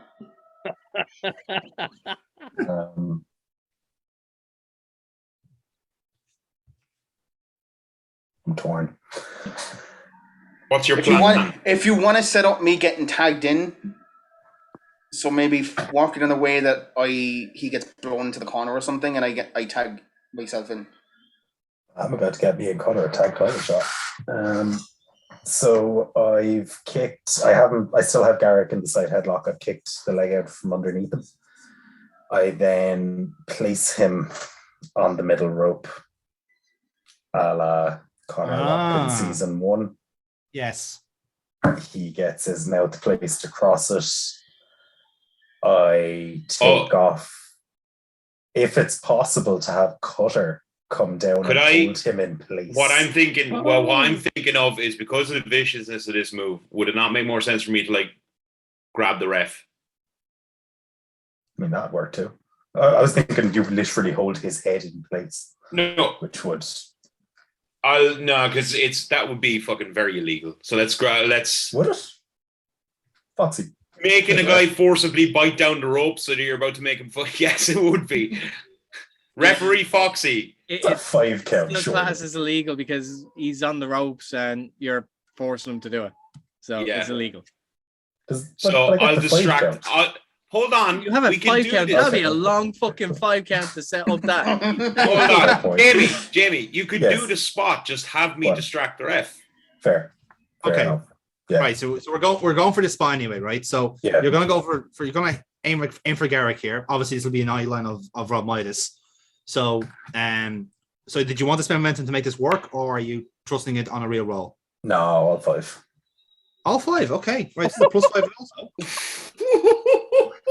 Plus 5 roll. Let's see what happens. He's gonna end up with a fucking what's a Chelsea smile fucking Glasgow grin. That's the new Glasgow joke. grin. That's the one. 8 plus Fucking 5 didn't makes need a it. critical. That's a 13. Oh Lord. indeed. So that's Garrick out of play. Now, can I come in here? Okay. Well, okay. Okay. Right. I want to take advantage hold of on, something. I want. Yeah, go on. Right. So, what about the Asylum Fight Camp here? Like Midas wants in on this, lads. What do you think on this? I was planning to step back and tag Cutter, so I'm free if you want to go. But we can't go. But listen, Jamie, believe me when I say, I'm not going near you, buddy. Oh dear. Basically, okay. Yeah, well, if that's the case, Cutter has distracted the referee. Oh no, this is true. And I want my fucking revenge for that little bollocks being a thieving little fuck. Okay? So James is putting on this display right in front of me, but I couldn't, at this moment in time, as horrible as it fucking is, I could not care less, no offense. Because what I do is, you're setting it up, I see the ref get distracted, and I run around, pull Jimmy off the fucking apron, and knock the fucking face off him. I'm all for it. Jamie? Yeah. Is Fred Rose at ringside? Fuck Fred Rose. I kicked that little bollocks in the face. He actually wasn't at ringside, funny enough. So perfect. Wasn't he at ringside? No. No, he didn't come down. I didn't announce him actually. Damn it! Because my ending had him involved in it. So. Awkward. Well, he could always come down. Not anymore. What I was planning to do was go for the most blatant disqualification ever, which was grab the ref and fucking slap him. And then for Fred Rose to go, oh no, you can't do that. And I'm like, just let him do it, please. I don't want to die. It's just fucking go. That's fair enough. So what's happening, Jonathan? So what's going to happen is, are you guys happy for Midas to roll for his spot? Yes, I am. Okay. Yes. So this roll is going to be between Aaron and Jerry then for this spot. So Aaron, what did you want to do? We'll let you roll and Jerry roll. So guys, go for roll, see what happens. Right. This is not the finish incident. This is the spot before the finish. 9. 10. 10. Okay. Oh! Right. It happens. So you did have some momentum there to spend it. So Midas, I will let you do it. So it's a plus momentum. 1 roll. How much momentum have I got? Everyone starts off on 1, so it's a plus 1. It's a plus 1 roll for the brass knucks. I just rolled. Yeah. I have to do it again. Yeah. So it's a plus 1. Oh. Actually, no, shit. Sorry, no, I read that wrong. It's a heel move. Sorry. So yeah, it's a plus 2. Apologies. Oh, it's plus 2. No, okay. you roll to win the right to do the spot, and now this is the actual damage you're going to do in the spot. This match has been a bit of a head melt, so I'm trying to keep track of the system. It's a 7. 7 plus 2 makes That's a 9. Yeah, it does work. So Morris does get hit with the brass knucks, and somehow we roll into the finish from there. So, okay, so you want us to pitch our finishes, yeah? Yeah. So okay, I'm the legal man. I think, am I? Yeah. So my pitch is the one we've used before, the old Black Rose. So he tags me in. I'll get him in power bomb position. He'll tag, slap at the back, hop up top, and do it from there, and then go down. He'll go into the pin, and that's it. Okay, interesting. But when we do it, I end up in the guillotine, don't I? Oh, correct. So I catch him in the front face lock, blockbuster, and then It's guillotine into a blockbuster. Yeah. Correct. The one we've done before. Yes, it's the power bomb into a blockbuster guillotine. Good Yeah. langer. Yeah. basically. Yeah. Who are you Okay. doing this to? Fucking Jimmy Garrick. or Garrick. Garrick, yeah. Garrick in the. I'm just gonna ignore Jimmy because I'm gonna assume that Midas has just knocked him the fuck out. So I'm not gonna worry about that. Okay. So, all but right. Jamie is free to pitch if he wants to. Now we go with that. Can I just reiterate again? I hate this fucking game and why I come back for this Oh, bullshit. I that's don't fucking know. Oh, he loses Tag one match and he's tag I team lose. angry. Hello, bear the tag title match. I lose all my fucking matches. And then you it's gloat that and gloat and terrible. gloat. Isn't that And then terrible? karma comes around and you don't like it. And Karma's name is Jerry fucking Soul. Okay, Aaron, you mentioned a DQ finish for your idea. Do you still want to stick to that in terms of getting disqualified to get out of the match? Yeah. Knock the fuck out. How can he do it? Garrick, or again, there's Fred Rose, there's Dalia Thorne in play as well. There's other people in the stable that can. So. I suppose that Dalia Thorne do it, and then as Fred Rose is trying. Oh fuck! How does that work actually? Yeah, let's do that, and then let Fred Rose try to stop it. Like, oh no, she made a mistake or something, and I'm trying to like, while holding my jaw very, very badly, trying to grab your pants, like, just fucking let it happen, please. I don't want to lose. I like that. Okay, so this is how it's going to go. So team roll, right? So momentum wise, if I'm adding everything together, because James Rage used his 5, the Silent Fight Camp has 4 momentum. I want to use mine, yeah. Yeah, you're going to use yours. Fair enough. Interestingly enough, the Rose family also have 4. So this is a lot more of an even roll than intended. So Cody, you are going to be who's going to take the big roll here for the Silent Fight Camp? I'll take it, but doesn't this class as a power roll, which gives me +2 as well? It's the finish. It's it's just your momentum. So it's not the power roll by itself. It's just the finish. Yeah. So this is your momentum. So it's a +4 roll. And Aaron, you're going to go for Destiny very carefully. Yes. I'm happy to go for it. I don't think it really makes a difference. Okay. Oh, and Aaron, you want to spend your momentum on this one as well. So this will be a +4 roll for both. So this could be interesting, lads. Let's see what happens. So guys, give us your rolls. 7. 10. Okay, right then. So Cutter, talk us through the Would you finish. like to see timestamps or anything, Aaron? Where do you want to see? I think we can trust you on this one. So Cutter, take it away. Talk us through the finish. So Midas has just knocked out Jimmy. He's just fucking laid out. He's not concerned for the rest of the match. I come in, big old kitchen sink to Garrick, between the legs up for the power bomb. As I'm going, just in sync, Rage does the tag to the back. He goes straight to the top. I get him up in position. He goes over, blockbuster. He doesn't let go of the blockbuster. He rotates on the ground with the guillotine locked in. And taps out from there. Fair enough then. So, ladies and gentlemen, your winner by submission, the team of James Rage and Connor. At least I got my match objective, which was He's I actually didn't get true. pinned or submitted. So his match objective was not to be the one to get pinned. Fantastic.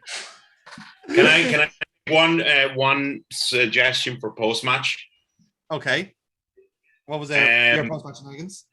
I would like to me and Rage both go out just at Jimmy, who's knocked out, and just kind of laugh a little bit. And for a little bit of a change, I'd like to do a bit of a spirit squat on him. I'd like Rage to get his hands. I'll get his legs. We'll start bouncing him up and down way until eventually bounce him up as high as you can and put him through the announce table. Cutter is on a fucking roll tonight with his ideas. He is. Again, I think we should just bypass the roll of the dice and just do a show of hands again. You know what? I'm going to go with that one too, actually. I quite like that. Cutter, take it away. Quite good. So Fair enough. we're there. We're happy. We're brooding in the middle of the ring. I kind of give a tap. James point out at Morris. We powder out. Bear in mind, Midas Go is to the him. commentary here, so he's watching all this play out. Yeah. So I'm going to let Jamie take anything he wants to say to Midas. He can handle that, or anything he wants to do there. He can handle that. But as far as we're concerned, I'm kind of just tapping in and all, tapping Morris and all that stuff. So Jamie goes up to the hands. He gets them. I can think we're all like, way, until eventually we go up as high as we can, and then just boom through the table. Now, obviously, that can shock Midas or whatever who's on there, or rock him back or whatever. It won't hurt him, but No. it can No, I'm gonna obviously You, get him back. George, or you whatever. could have onto this as well. He could be like going, "Oh no, you can't touch me," or something like that, like a very Paul Heyman-esque type way. And then Rage could go, "I can't touch you," But you, but Morris, he can. But he can, and then point that cutter and like, I have already I did that stated. last week. No. I have already stated that James Rage has Midas. I have told him I'm only going to help him get to Midas, not actually get Midas. Okay, yeah. Thank you, Cutter. I'll never call you Tucker again. 2 weeks when he forgets. That's Aaron's job now. So yeah, fair enough then. And that's the finish of the match. And the commentators will sign off the segment going, well, Mr. Midas, obviously it's been a you have a big smile on your face. Does Jamie want any post stuff in there with Midas, or Literally just after we put him through the table to stare him down, be like, 3 weeks. You've got 3 weeks. Well, we are heard, going to allow this. We don't need to roll any dice. This is allowed. Yeah, no, we're okay. We're okay with this one. Perfect. Well, like I said, Rob Midas, you have a smile on your face there as we've just heard James Ray giving you the countdown. 3 weeks to go. Obviously, you have your Fort Knox back, so in a sense, you don't what you set out to do here. But again, look at the desolation we have out in front of us. Jimmy Morris thrown like a rag doll right in front of us here, a sacrificial lamb, if you will, to show how powerful these two are now.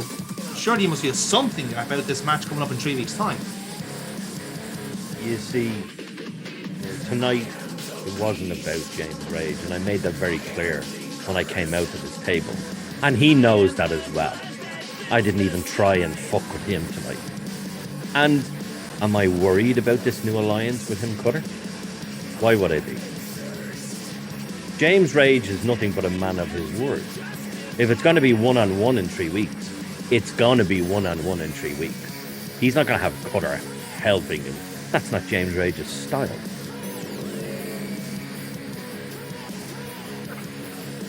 think Cloverfield is out. We have to wrap this up, Rob Miles. I think the Cloverfield alien is outside. So what the hell? Right, and that was a see, that house. And very ambient all of a sudden. That frightened the shit out of me more than James Rage looking at me earlier on. But let's be honest, we all know what that was. That was fucking Morris farting. That's all I got. Yeah. You did get the shit scared out of him. You are right in that sense. Well, fair enough, lads. Right, so that's the end of that match. Yeah, so I'm backstage and I'm kind of, the usual camera walking backwards facing me. I'm kind of just looking in and out of different rooms. Yeah. Kind of slam the doors open, just, shout, Morph, where are you? Kind of searching through all the rooms, making my way backstage. Just hunting for Monsieur Morph. Monsieur Morph, very well. Okay, so the way it's going to go is basically we're going to give you guys a chance to play out the promo. So, Casey, Dave, if you don't mind giving us a cheeky roll to see who goes next. Ooh, 11, strong. 8. Okay, so Dave, you have a chance to go further on here. So, what's going to happen next? What would you like to do? What would you like to happen in this promo? For this one, am I finding Morph, or am I still going to be looking throughout the night? It's up to you. It's creative freedom. So this is going to come towards the end of the match, end of the night. So it's a. So okay. What I do is I burst into the locker room, and stand the door open. I'm looking. I'm kind of searching in the showers and looking, and then I look over and I notice that Morph's locker is unhinged. Okay. So Are you cutting off there then? Or do you want to? So I'm kind of looking at Morph's locker, and I head over and I stand next to it. I notice it's left unlocked, so I open the locker, look in at whatever's in there, the contents, and I kind of smirk, snigger, and then it cuts off there. Cuts off there, right? And so this is a chance then to add it more into their promo. So guys, give us another roll. 5. 7. 7. Okay, Casey, you write the next chapter. So what happens after that then? So you see, Conor Locke is at your locker. He is mocking your personal belongings. What happens next? Did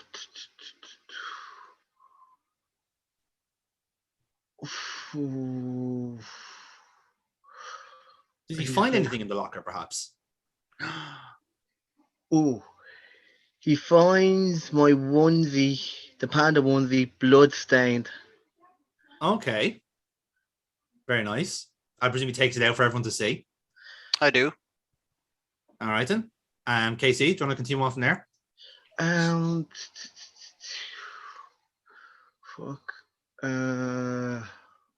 Shoot. But no, actually, I don't want him to find it. I want him to reach in to grab. He sees the onesie hanging up. He reaches in to grab it, and as he grabs it, he pulls his hand away and realizes there's blood covered on all of his hands. Oh, I like that. Okay. I like that a lot. Okay. Okay. All right, that's a very good visual too. I really, really like that. Okay. It's okay. If we're gonna move on there, we'll give you one more roll, see what happens next. 10. 10. 6. Okay, Dave. This is back to you then. So to finish this off, I pull my hands out and I notice they're covered in blood, but it doesn't faze me at all. Yeah. In fact, I look at my hands covered in blood and I'm thinking something kind of makes me smile and kind of lick them. Almost almost as if it's kind of making me happy in a way. Okay. So what I do after that is reach into my pocket. I take out a lighter and I set fire to his panda onesie sitting in that locker. Oh. Shut the door, lock it, go into the showers, wash my hands off, wipe my hands dry, and leave the locker room while it's just burning away, smoldering. Okay, I like that. And I think then, okay, so Casey, I think, this is nice and balanced. So Casey, you get the last word on this. We can get a visual of Conor Locke leaving the showers then, and he's walking past the burning locker. So take it from here, Casey. What would you like to do here?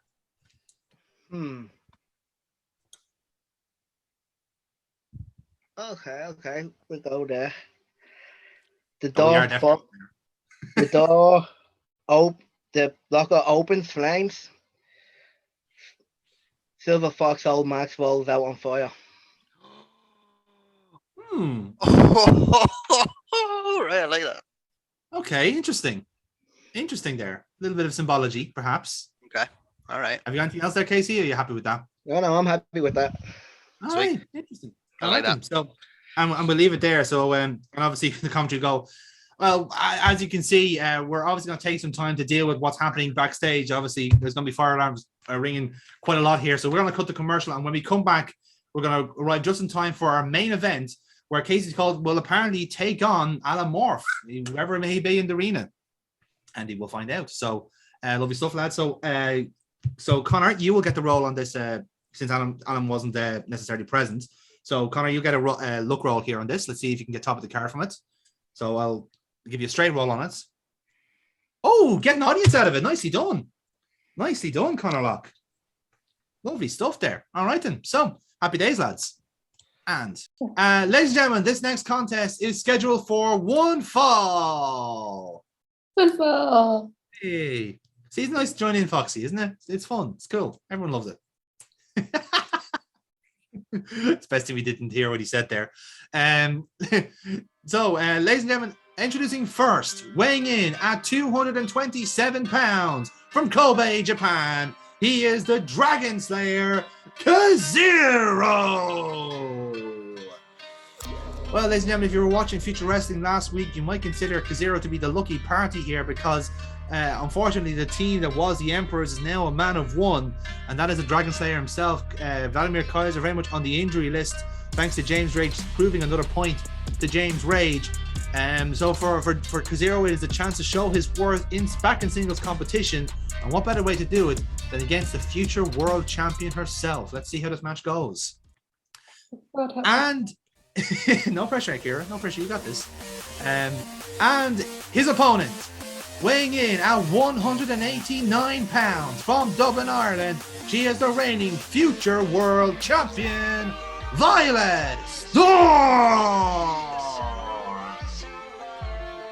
So Kira, talk us through. That's not the golf club.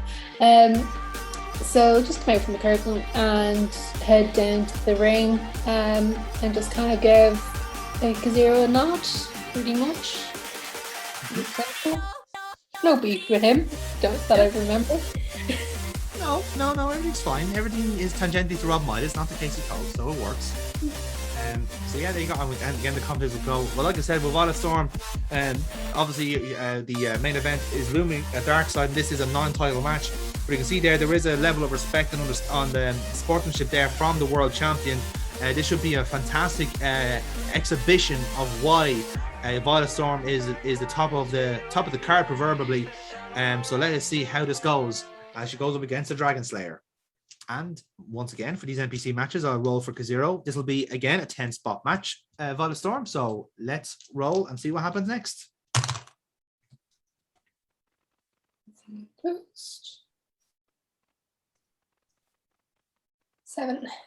Seven beats my 6. So Kira, you take the first spot. Okay. All right. So if I remember right, Kazero's tall, isn't he? 6'3", 6'4", yeah. It's kind of stereotypical New Japan heavyweight, you know. Right. So he's got height on me then. So I'm not gonna try even to dock up with him really, because that'd just be stupid. That would be silly, yes. Okay, I'm gonna go straight for a crossbody. Okay, interesting. So yeah, run the ropes crossbody. Yeah, so it would be a work roll +1 on that. Successful. So momentum ready for Violet Storm and first spot done. So let's move on to our next roll. That's a 7, beats my 5. So Kira, next roll is to you. Okay. So before he feeds up, I before she's fully actually just want to get I want to go for a drop kick to his knee. Drop kick to the knee. Okay. Yeah, I'll treat that again as a work roll +1. Eesh. And actually, that gets you across the line, to be fair. So not the greatest roll in the world, but you do at least make contact with the knee, so it's a start. And we'll go from there from the next spot. So let's see what roll comes out next. 5. That's a 5, and I roll an 8. So again, you're going to drop kick the knee, and I'd like you to kind of work over the knee a little bit. But what I want Kazira to do is to power out of it, and while selling the knee a little bit, I wanted you two to kind of come in the middle, to join in the middle of the ring, and he's basically just kind of like go for a bit of a power move, because obviously there will be a power difference in between, and basically he's just going to go for a kind of like a brainbuster. That's what he's going to go for, a brainbuster. So I'm going to treat it as a power roll, straight hold for Kazero. Can he pull it off? Yes, he can. So brainbuster successful for Kazero. So bit of damage inflicted on the champion. And we go on to our next spot from there. So let's see what happens next. 5. 5, and Kazero rolls 7. So again, he's gonna obviously has taken the brainbuster there, so he is gonna feed Violet Storm back up, and he's gonna take you into the corner. And what I'd like him to do then is to go for some chops, some good old-fashioned Japanese chops. So that's a real roll on that. Let's see what happens. And chop successful. So he goes for a few chops on there. So Kazero getting a little bit of head of steam here on the world champion. So again, go for a next roll, see what happens next. Yes, another 5. Wow, consistency. I rolled double that. So this is getting interesting. So again, you're going to be still in the corner here. So what I want Kazir to do is to go from corner to corner and go for a face wash on Violet Storm. So that's the running boot, the haluva kick, basically. So I'll treat that as a reel again. So let's see what happens with Kaziro. And it's a 6. So what I would consider kind of a partial hit, or perhaps a way for a Violet Storm to reverse. What would you reckon here? Would I be able to like duck out of the ropes? Like if I get myself the guy stick out of it, I suppose. Yeah. And I can roll attack out from where there. you can. Yeah. the kind of yes, no, sorry. Yes. Because of the position of it, like you can literally like just lie down and roll out of the ring. So that works. So yeah. So where do you want to? Did you want to do an attack there, or do you want to kind of just like get yourself out of harm's way? I was kind of aiming if I get myself out onto the apron and then use the ropes and go for Hurricane Rana. Yeah.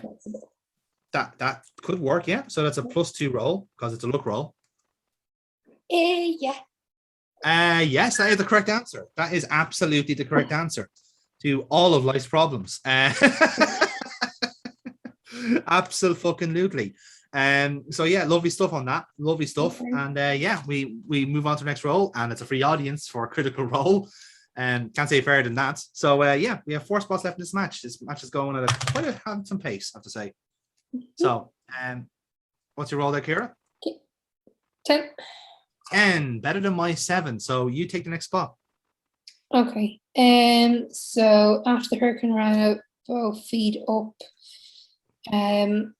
So run the ropes, go for the drop toe into figure 4. Figure 4. Okay, so that is a work roll, Kira, +1. No. Oh, that's 2 in a row. And yeah, timestamp proves it. Unbelievable. Okay, so are you going for a tap from the figure 4? Yeah, go for it. Well, the best I can do is to get a fucking critical. So, I mean, 1 was good enough, but no, that's I can't answer a critical figure 4. That's exceptional. So again, you'll drop toe into the figure 4 because you're in the middle of Kazira's in the middle of the ring. He's not he can't really do anything with this one. He's snookered, so he'll tap out from there. Ladies and gentlemen, your winner by submission, Violet Storm. Well, folks, it really should show you exactly how deadly Violet Storm is in the ring. Kaziro thought he was building up a head of steam there with that exchange from the brainbuster to the face wash, but just like that, Violet Storm was able to hit him with 2 absolutely phenomenal moves, the head scissors and then into the figure 4, a seamless transition from high flying move to technical base. It really shows you that Violet Storm has every base covered right now, and if you're Casey Colt, and I know she's certainly backstage this week, you're going to be looking at that very much intrigued at the challenge lying ahead of her. So, Violet Storm, what are you doing here at the end of this match? I am grabbing a microphone. Yet again. Ooh. Okay, go for it. As per the bloody run there. And essentially, I am pretty focused on the Titantron, saying, you keep underestimating me, Casey, and I've proven my worth. I've been here since the beginning. I earned my spot. You want to bring your bat to the title match? That's fine by me. I'll still prove that I'm worthy of this title, and you can't tell me otherwise. Nice, well said from the world champion. Again, as she said, she has been here since day 1. She's proven exactly why she has earned that championship, and is why she has kept it, crucially as well, from all comers. And again, Casey Colt is a dangerous woman in of her own right. It's going to be a fantastic match in a couple of weeks' time, but the message and the gauntlet has been set down from the world champion. Let's see if Casey Colt answers it. as we cut to commercial. So, Violet Storm, sign off that with a look roll for your promo.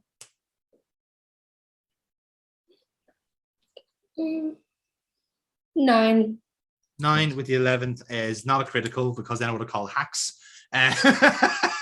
So that's fine.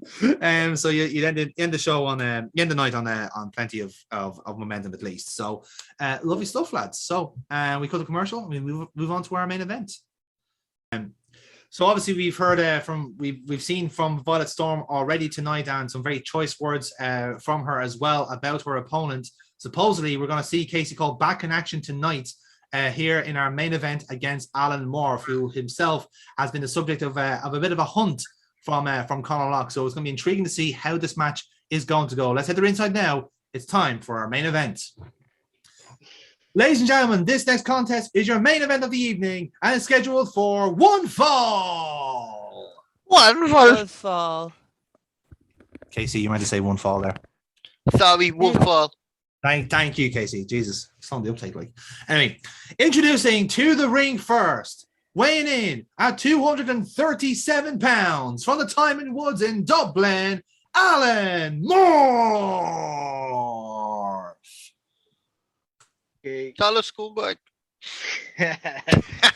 Sorry. That's what you said. Fuck said that. Come out, clown mask and street clothes, because my onesie's on fire. Fair enough. On the electric scooter, the blood has the wheels have a trail of blood on them. Ooh. So I go down to the ring, leave a trail of blood, do the lap, pack it up like it's nothing. Go into the ring, take a spot on each thing, and then just back into my corner and wait for Casey. The other Casey. Interesting. Hey, with Casey Colt. No Nordy accent tonight, I don't think. By the way, hey, you spelled Casey wrong.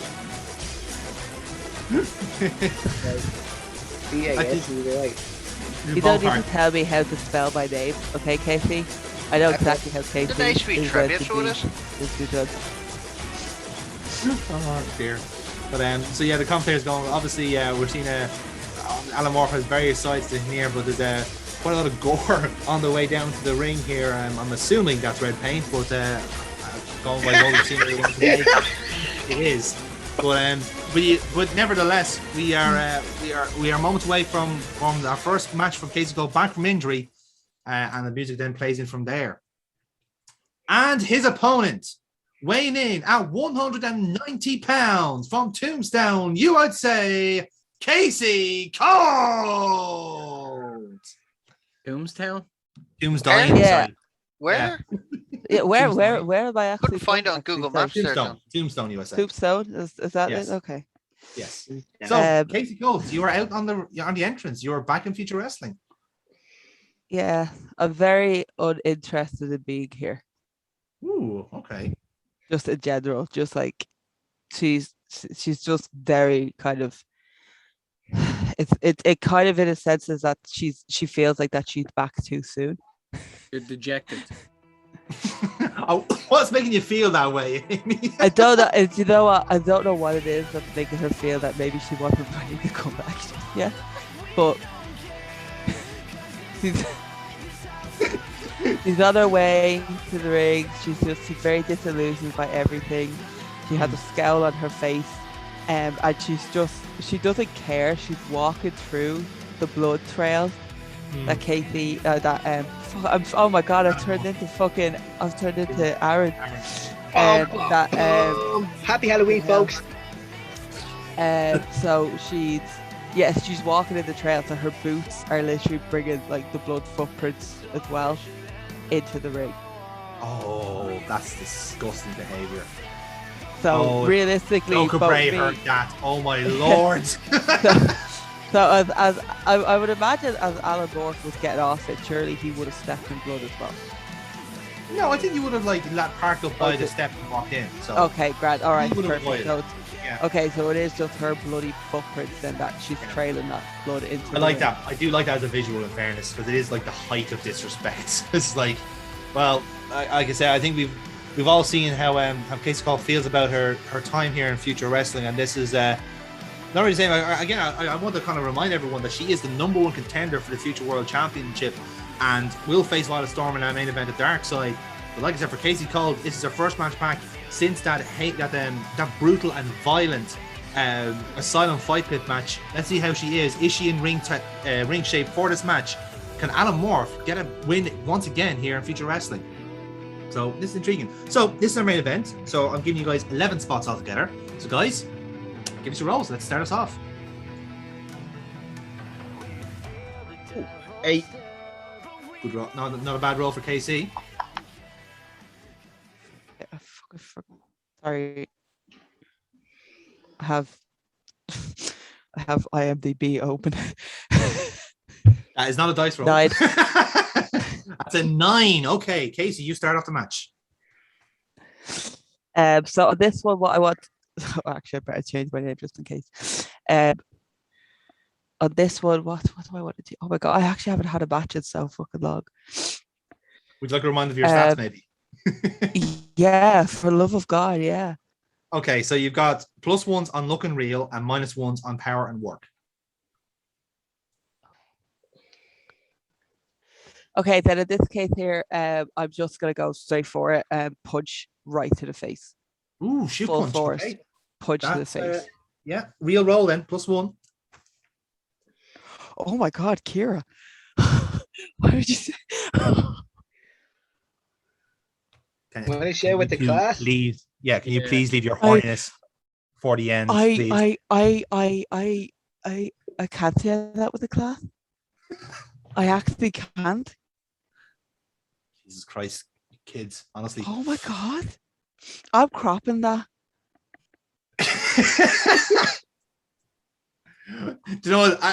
Dave, don't crop that one there. Just say Casey Colt is. And he's Owen McLove. So, right. And so that road successful. And Casey Colt does indeed hit Adam Morph square in the face, which is not going to go down well. I think it's fair to say. But you get your momentum out of it and we move on to our next spot. So take it away, lads. Ooh. Oh, right. Sorry. 9. 9. 6. 6. Okay, so Casey, this roll is yours. Take the punch, respond with a headbutt. Ooh, reroll. Real roll on that. +1. Ooh, 5. Oh, it's a 6. So okay, so you're gonna go for the headbutt, but Casey can reply straight away. Has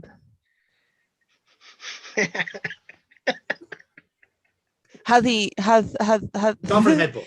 He has actually has he connected with it? Yeah, I'd say he's connected. So you have a chance to just immediately spar back, I'd say. Oh, okay, perfect. So what she's gonna do then is she's just gonna hit him right back. With a headbutt of her own? Yeah. She's got to be like, she'll hit back a little bit. She's got to just be a little bit pissed off at the situation, be like, you little fucking shit. And then just right back at him. I like that. I do like that. Grand. Re-roll. Let's see if you can outdo Casey's roll there. And you do. Wow. So you steal momentum of Alan Morph there. Nicely done. Nicely done. So, right, lads, next roll. So 8. 11. Oh, Casey, you have a chance to reply. What would you want to do? Like straight as that, actually leans forward with the headbutt, headlock, and into an international.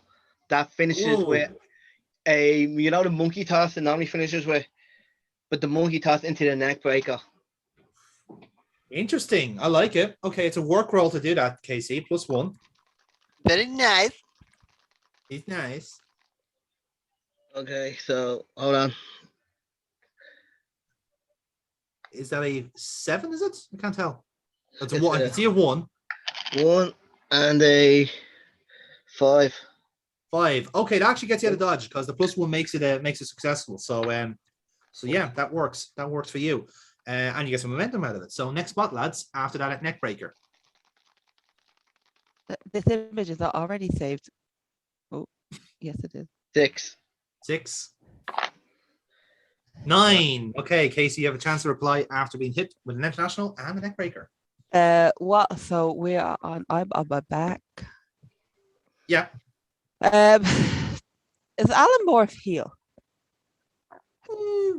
I think he's probably playing a bit of a heel persona at the minute, but he's kind of The tweaked. reason why Queen. I asked, would he be showboating right now?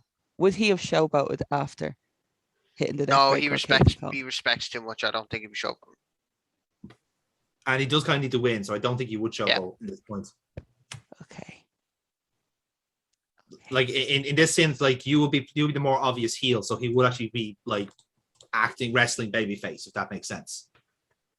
Okay, so what I want to do then is while I'm still on the ground on the back, I want to trip him. I want to do a leg sweep to trip him on the ground, but I want to then just lock him into a face lock, a face lock, Yeah, chin lock. Do you know what I mean? Yes, Or the the one, SPF? thank you. Yeah, chin No, lock. Okay. I'm not going to see it. I'm like, go for a chin lock. Fair enough. That is a -1 work roll. Okay.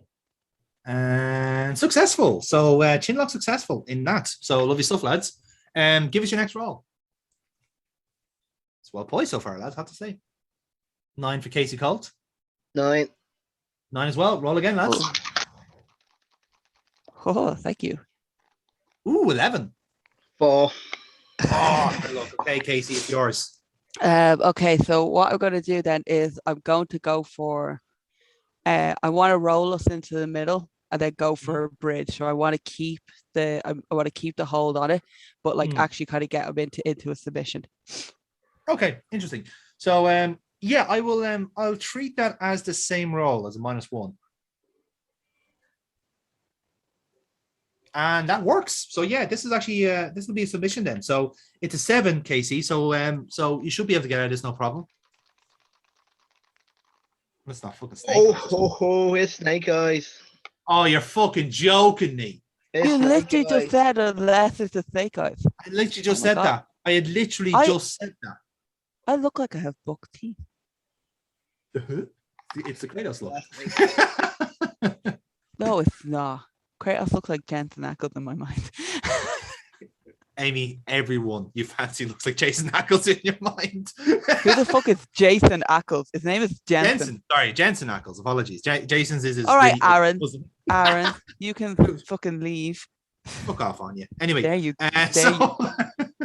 right then. So okay. Again, this is early in the match. Foxy, I didn't realize me and you were living together now.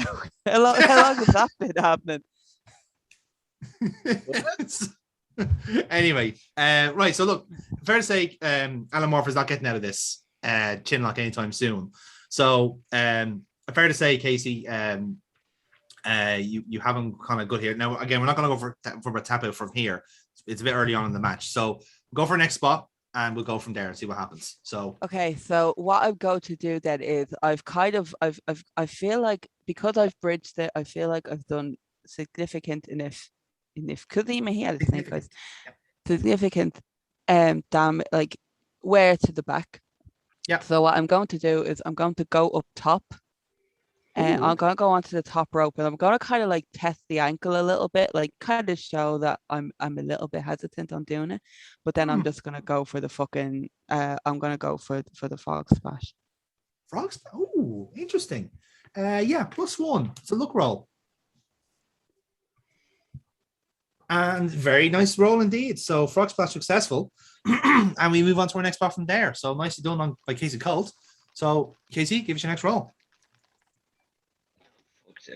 Hold on, I just need to reply to Sharon. Hold on. 4. That's all right. And 6. No, 7. That's a 3. That's a 3. So it's a 7 altogether. So Amy, when you're ready. Sorry. Okay, take your time. Don't give me that option.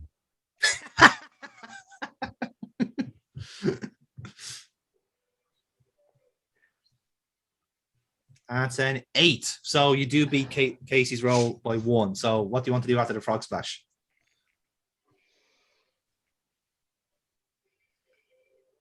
That's you, Amy.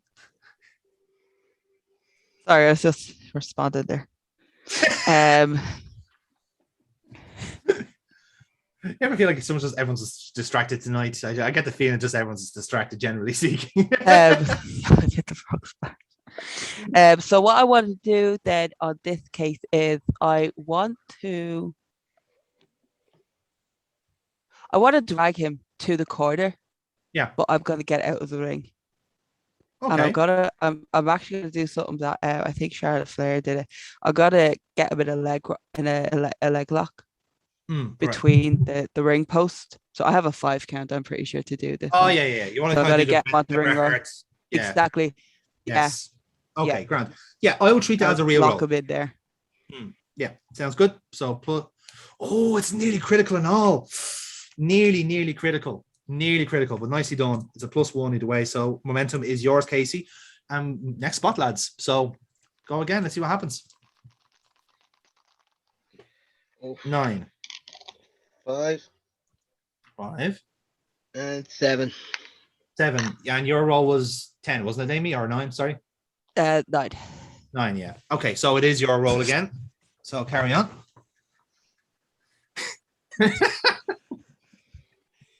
How is that my roll again? He did a 5 and 7. 5 and 2 makes makes 7. Yeah. Oh, sorry. You can't roll a 7. Unless you're No, I thought you. Yeah, it's fine. Sorry. You roll a 7 altogether, so it's your roll. 9. Sorry. I've had an awful lot of painkillers. Okay. No. So I'll let go at the 5. So obviously I would have had the 5 count on this one. So I've got to let him go on this one here, but I'm going to drag him out and like lay him down on the steps at this point, but like have like the leg on the steps, and I'm going to go to town on like damaging the legs. Okay. Fair enough then. Yeah, so it's a real roll again then. +1 and successful. So yeah, Casey's raking up the momentum here. So we have 3 spots left in this match, lads. Give us your next rolls. Katie no longer has the momentum in this match. Oh, okay.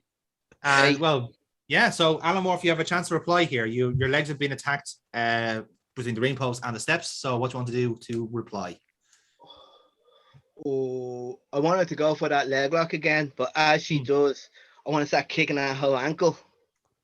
Oh, and then eventually get He's it. sadistic and little the ring shit. post. And you want to hit the ankle off the ring post, was that? Yeah. Okay, that's a real roll for Alan What the Morph. fuck did I ever do to you? A suggestion there, like 6. And +1 makes it work. So momentum for Alan Morph. Oh, Sorry, Foxy, go for it. a suggestion for there, like she's after giving you a leg lock around the ring post. What you could have done is unhooking your legs, pulling towards yourself. She hits off the post, falls down. Then you start working on the ankle. I'd already removed, could have, but I've already removed him from that spot. Yeah. He was actually on the steps at that point. Oh, the steps. Then yeah. Sorry about that. That's all right. So, yeah, we tried. have 2 spots left then, lads. So, give us your next rolls. 8. 8. Oh, Hard luck, Casey. Amy, this spot is yours. I'm not happy with you, Alan. Not at all. How dare you try to re-injure my fucking ankle? I'm only back. How long have I been gone for? 6 weeks. 6. As long as Zach Braff's been sitting in Kira's kitchen. oh Jesus. Oh my God. Sorry, That's a good point. Oh my God, Dave. How the fuck? We've only noticed now that that's Kira's kitchen. I didn't even pop it out with my own kitchen. Dave, are you sure you're not a voyeur? Because this is impressive levels of spying. That is terrifying. She That is left and terrifying. the seat was open and the picture was Oh there my to be God. taken. Yeah, you're right. Holy shit. Wow. Oh my God. Like- Dave's on the ball. That is genius. Yeah, that is uncanny. Amazing. I'm gonna go for so I want Jesus, before we fucking everything starts to go to tits. I want to get That's your answer for everything, Amy. I know. We're gonna People. get back into the ring. Yes. Okay. And I'm gonna keep him on the ground, and I'm gonna go for I'm gonna go for my crossface chicken. How much momentum have I got? You have 8 momentum. And how many Spots. that's the one. 2. 2 spots Two. left. Okay. Amy, you're Right, definitely sounding better. Yeah, I can feel like the tongue has gone Yeah. down significantly. You're definitely sounding better. Like, I want to go for the finish on it. Interesting. All right. So you're going to go for the crossface chicken wing. I gotta go for the crossface on it. Yeah. Right. How much momentum do you want to spend? 2. I would go Okay, so- half and half. Like, I thinking would about it. No. actually, John. I have an idea for the let it end here because I'm after getting slightly back into the match, right? Okay. I've separation, right? I want to back up a bit, Hmm. and as she's coming, I want blood to rain down on me only. Okay. And as I'm distracted by the blood, I want Casey to jump in there and lock in the chicken wing. Oh, right. Okay. I can. Do you know what? If you're happy to throw the finish to work with the storyline, you want to do it that way, like. Yeah, I'm Yeah, happy. okay. Yeah. Okay. Fair enough. Amy, you okay with that? I'm okay with that to an extent. Yes. Okay. Right. Well, we'll work on it that way. So it looks like you're kind of rallying into it then. So again, we'll roll on to the finish. Do I need to use my momentum then in this case if we are I throwing the think match? I think Casey's like given like he's kind of like it's not necessarily a forfeit, but he wants to do this kind of this spot here. So I think we'll leave it there as the finish. So Okay, well the reason why I asked for it because even if I did use the 2, I still would have had the critical on it. Oh well, look that ticks that box then, doesn't it? Yeah. Right. So let's describe the spot then. So Alan Morph, you have targeted Casey Colt's ankle. You're getting back into the match. Take it from here. What's going on? Okay, I damaged her ankle. She's limping. Okay. This is outside the ring now. Yeah. I want to hear where shin breaker on the steps. I go back into the I roll back into the ring. Hmm. And as I'm backing up into the corner, pitter, patter. And then I want the rate to laugh on the Titantron. Mm-hmm. Just red. Okay. So as I'm distracted by that, more blood is falling down, completely covered in red. So I'm distracted by that. As that happens, Casey dives in, crossface chicken wing. Fair enough. And obviously with that like critical fucking chicken wing, Alan Morph is not getting out of that. So he will tap on that. Ladies and gentlemen, your winner by submission, Casey Colt. I'm not letting go. Oh, okay. I'm not letting go of this chicken wing. I'm keeping this chicken wing in. Right. Okay. I tell you what you do. Like you have spare momentum to spend. Do you want to see how long you can keep the chicken wing in? Yeah, why not? She didn't want to go for that one. No, whichever. Like you have momentum in there. So my viewpoint in this is basically, I am keeping Alan Morph in the chicken wing until someone pulls me off him. Nice. Oh, I see what you're doing here. You're getting the roster out to pull them off and so on and so forth. I'm proving a point. Okay. And if James Rage thinks that if he was even still around at this point, considering he's the one that injured me in the first place, like realistically, maybe he should have done something more to actually stop me. Wow. Interesting. Okay. Yeah. Again, you have a +6, so this will be a comfortable roll either way. So. Yeah, you're essentially proving that even after all these weeks, you're still as dangerous as you were before. I like that. More so. Exactly. Yeah. Gaining a bit of credibility going into your title fight. Yeah. Okay. So yeah, that's with my +6. Yeah, with my +6, we got an 11. You got an 11, Nice. exactly. So Nice. an 11 on this one. So get those little bastards. Wow. Yeah.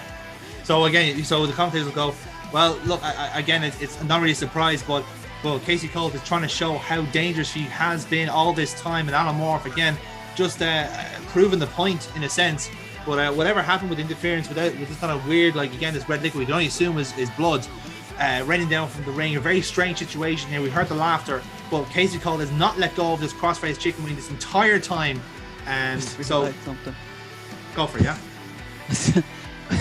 Did the blood rain down in the ring? in the corner. On me. Like on me. Oh. Like, Okay, so you're drenched in blood on this point here, which means Casey now has you held in the chicken wing for all Yeah, that. it's blood now is the just slippy chicken wing. transferred. It's not Yeah. even that.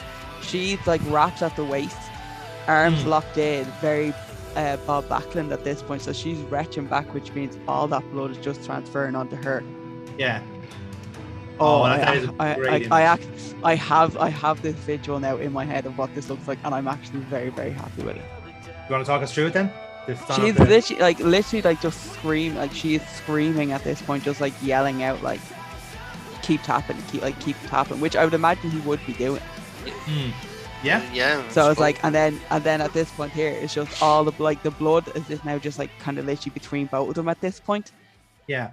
So it's like her face would be kind of like dripping down. It's getting into her hair at this point. So she just literally looks like Carrie. Yeah, I like that. Thank you for that, Kira. Thank you for that reminder of who was watching Carrie over the Halloween weekend. But yeah, that's what I want. So until and like I said, we will eventually get the separation from that. So you'll break it up, and Casey, you'll kind of like, I suppose, take the spoils. You're getting booed out of it from the crowd. So again, it's fair to say, Violet Storm, Morph is your friend. Do you want to drop down here? Yeah. So talk us through then. What's going to happen? Be the beaver. So I'm allowed to run out, like, or if you want to, yeah, you have your chance here. You could do whatever you want at this point. So who already has run out at this point? Have they separated us already? All the jobbers. All the jobbers have come out and separated. So okay, so the job for me to remain in the chicken wing until Violet Storm comes out. See, that's the thing. That's what I want to do. It's either Casey is now showboating on the rope, looking, waiting for Violet, like calling, like waiting for her, like telling her, "Come on into the ring, come on into the ring," doing what she wants to do. Because I mean, this is Katie's objective the entire time. Hit. So at this point now, it's if Violet wants to actually do something on her, or do they want to just have a stare down? I think that sounds like Kira, I suppose. What do you want to do? I do want to do something, but I want to come through the crowd. Ooh. From behind. Oh. Okay. Feeling my moves. Very nice. Oh. Instagram medicine, rather. You're I kind of got an idea for this. If you've taken the baseball bat, I am going to be a bit pissed considering it's part of my look. Nah, I wasn't going to touch that one. That's what I was like, nah.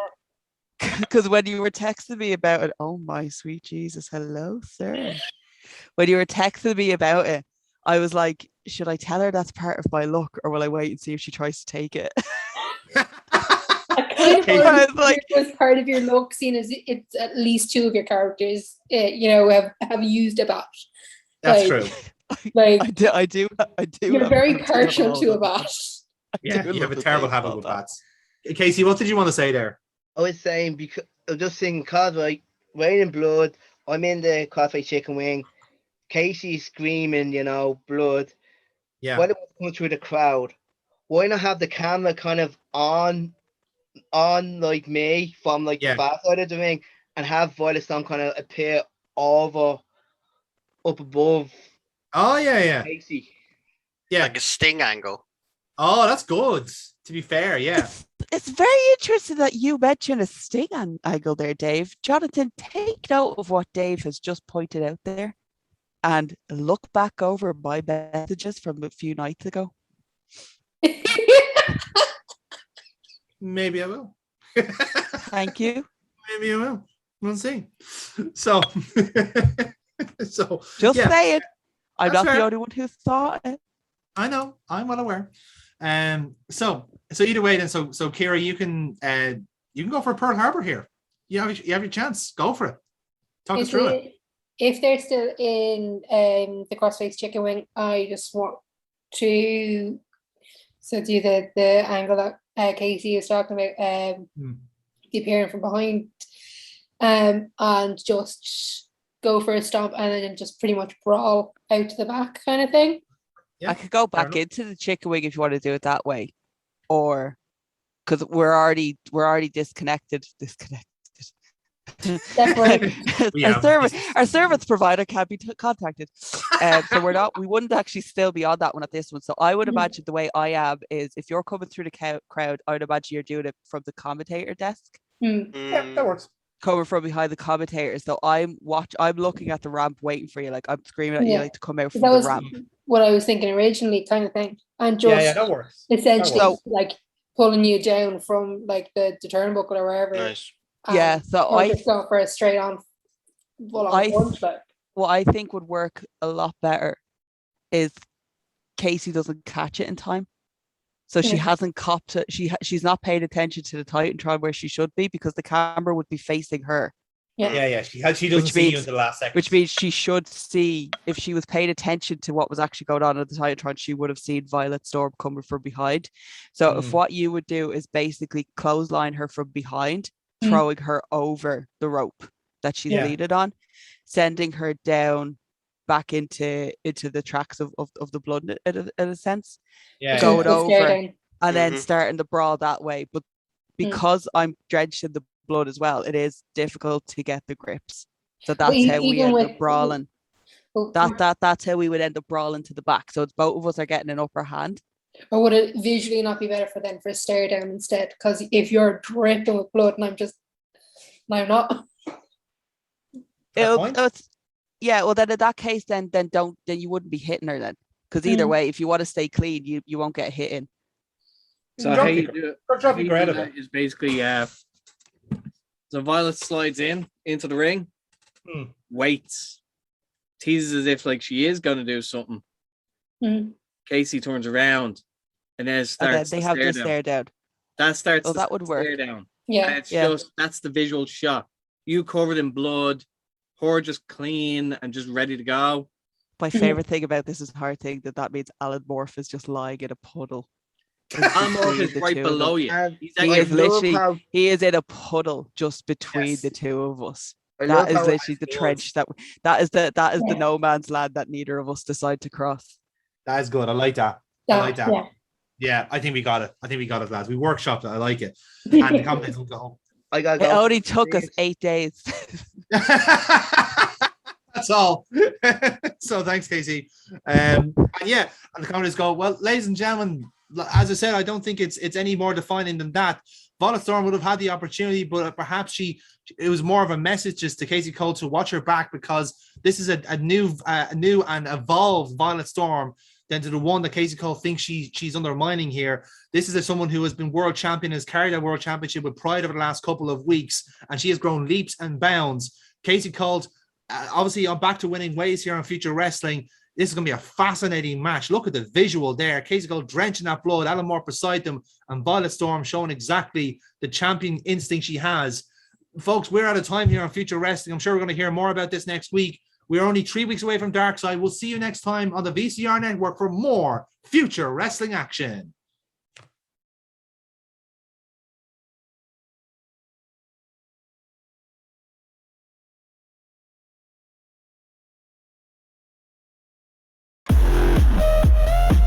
Who boys is absolutely hopping in here? Fuck's sake, is this what kids listen to these days? I can't even hear myself think. Have you guys never come here before? It's right around the corner from the arena. Going to die. That's a fucking dive. Morris, will you stop staring at the couples? You're putting them off. They'd be ashamed of themselves doing stuff like that in public.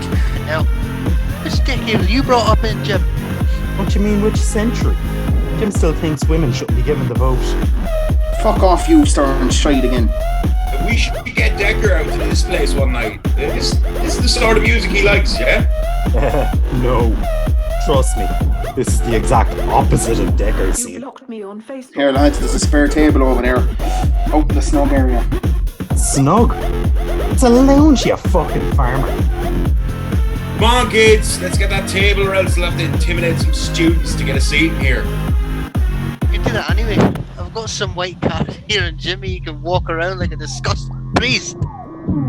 For fuck's sake, you dress up as a bishop one Halloween and they won't let it by you for the rest of your life. Halloween? Mate, you rattled off those Bible verses too fucking well. Like it was your life's calling. Is that why you're booked with a sweaty pastor? Trying to get some of the collection money for yourself? That's fucking if. Old Freddy is as tight as a nun's. Bollocks! Someone took that table. Hang on, let me find another spot. Make sure to use that vintage Jones charm that leaves everyone speechless. Scared shitless.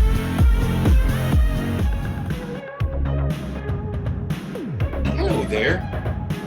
You look like some college students. I would very much like to sit down here before I crush your puny heads together with my bare hands. Sick. Quicken in my boots here, lads. Jesus, I thought those shits promos were bad. Yeah, I can see that you're not moving. Here's my friend. He's called James Lewis, you know, the guy who's too dangerous to be left in an octagon. I know 47 ways to kill a man. Flip a coin and I can give you a free lesson on whoever gets tails. Ah, that's just the spirit. Here, lads, for your trouble. Come see us at the Future Wrestling Arena down the road for more incredible promos just like that. Don't think threats of violence count as promos here, Jones. Mate, have you even watched wrestling? Most recent things I watched was from 1988. Explains a lot about your work, Jimmy. Right, lads, what are we having?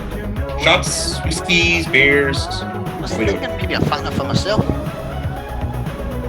Nah, I'm fucking with you. He's a Jaeger. Whee! I knew you'd fit in eventually, Golden Boy. I was just a matter of time. Jaegers for all, so.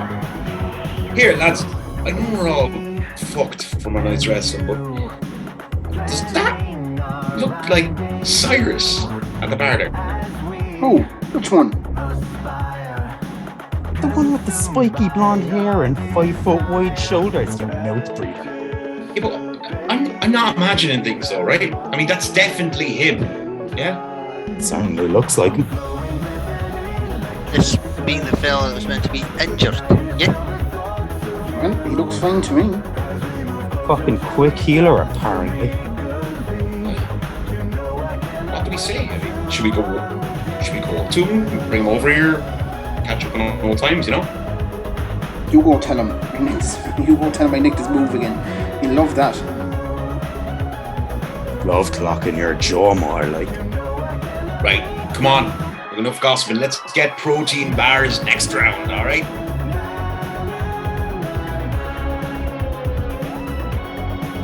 Excuse me, is this seat taken? No, it's no. Shit. Jones. Hey, I fucking knew it was you, protein bar, my brother.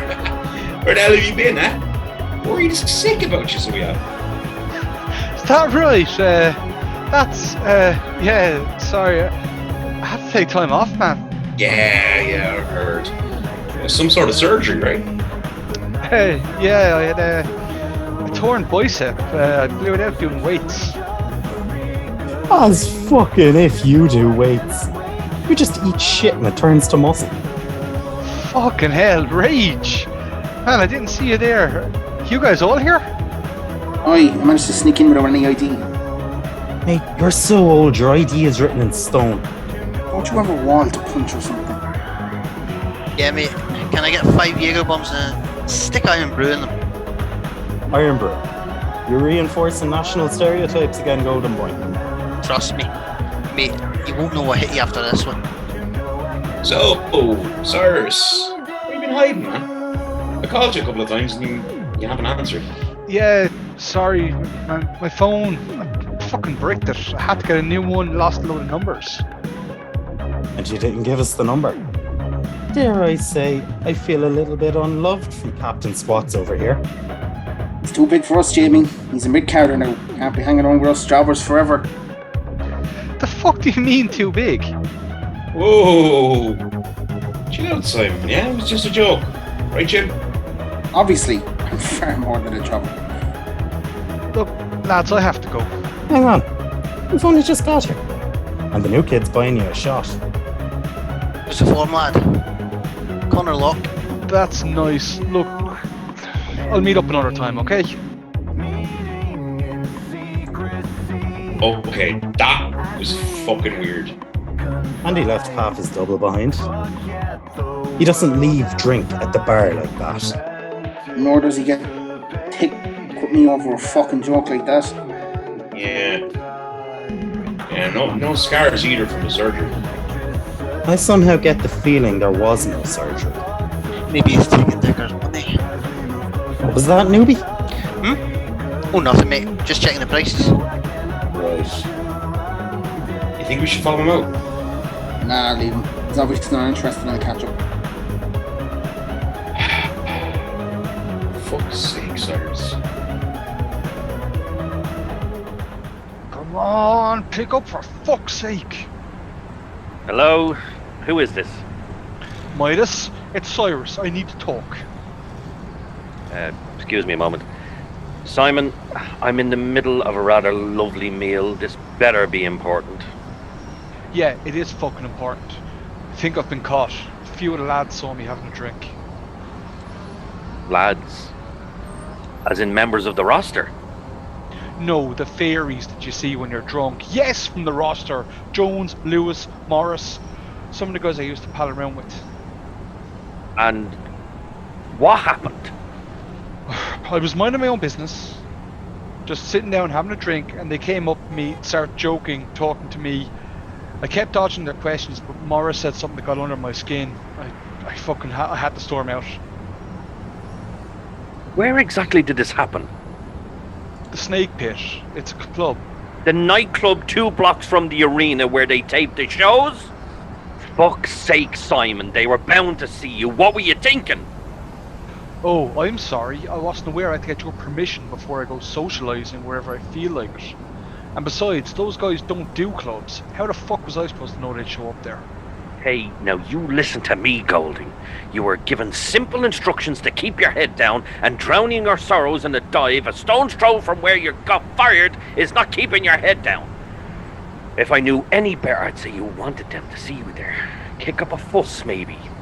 Is your conscience feeling guilty that you took the money? Oh, fuck you, Midas. I never asked to be part of this. Rose needed a man on the inside, and I thought it was the right move for me at the time. And now you've realised you betrayed every friendship for a piece of the pie that you might not even get. Yeah, thanks for rubbing it in, Midas. Look, Simon, what you've done here is just draw attention to yourself. That means the plan that myself and Rose laid out for you to follow is now off track.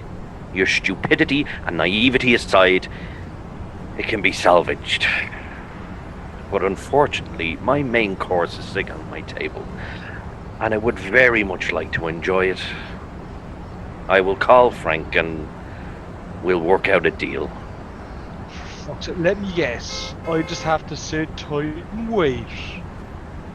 Yes, and this time, if you feel like getting buckled, maybe do it in a bar that has no chance of your boss walking into it. Fine. But Rob, there's only so much of this shit I can take. Evidently. Leave it with me. Enjoy the rest of your evening, Mr. Golding. Yeah, thanks, Rob. Thanks a fucking bunch.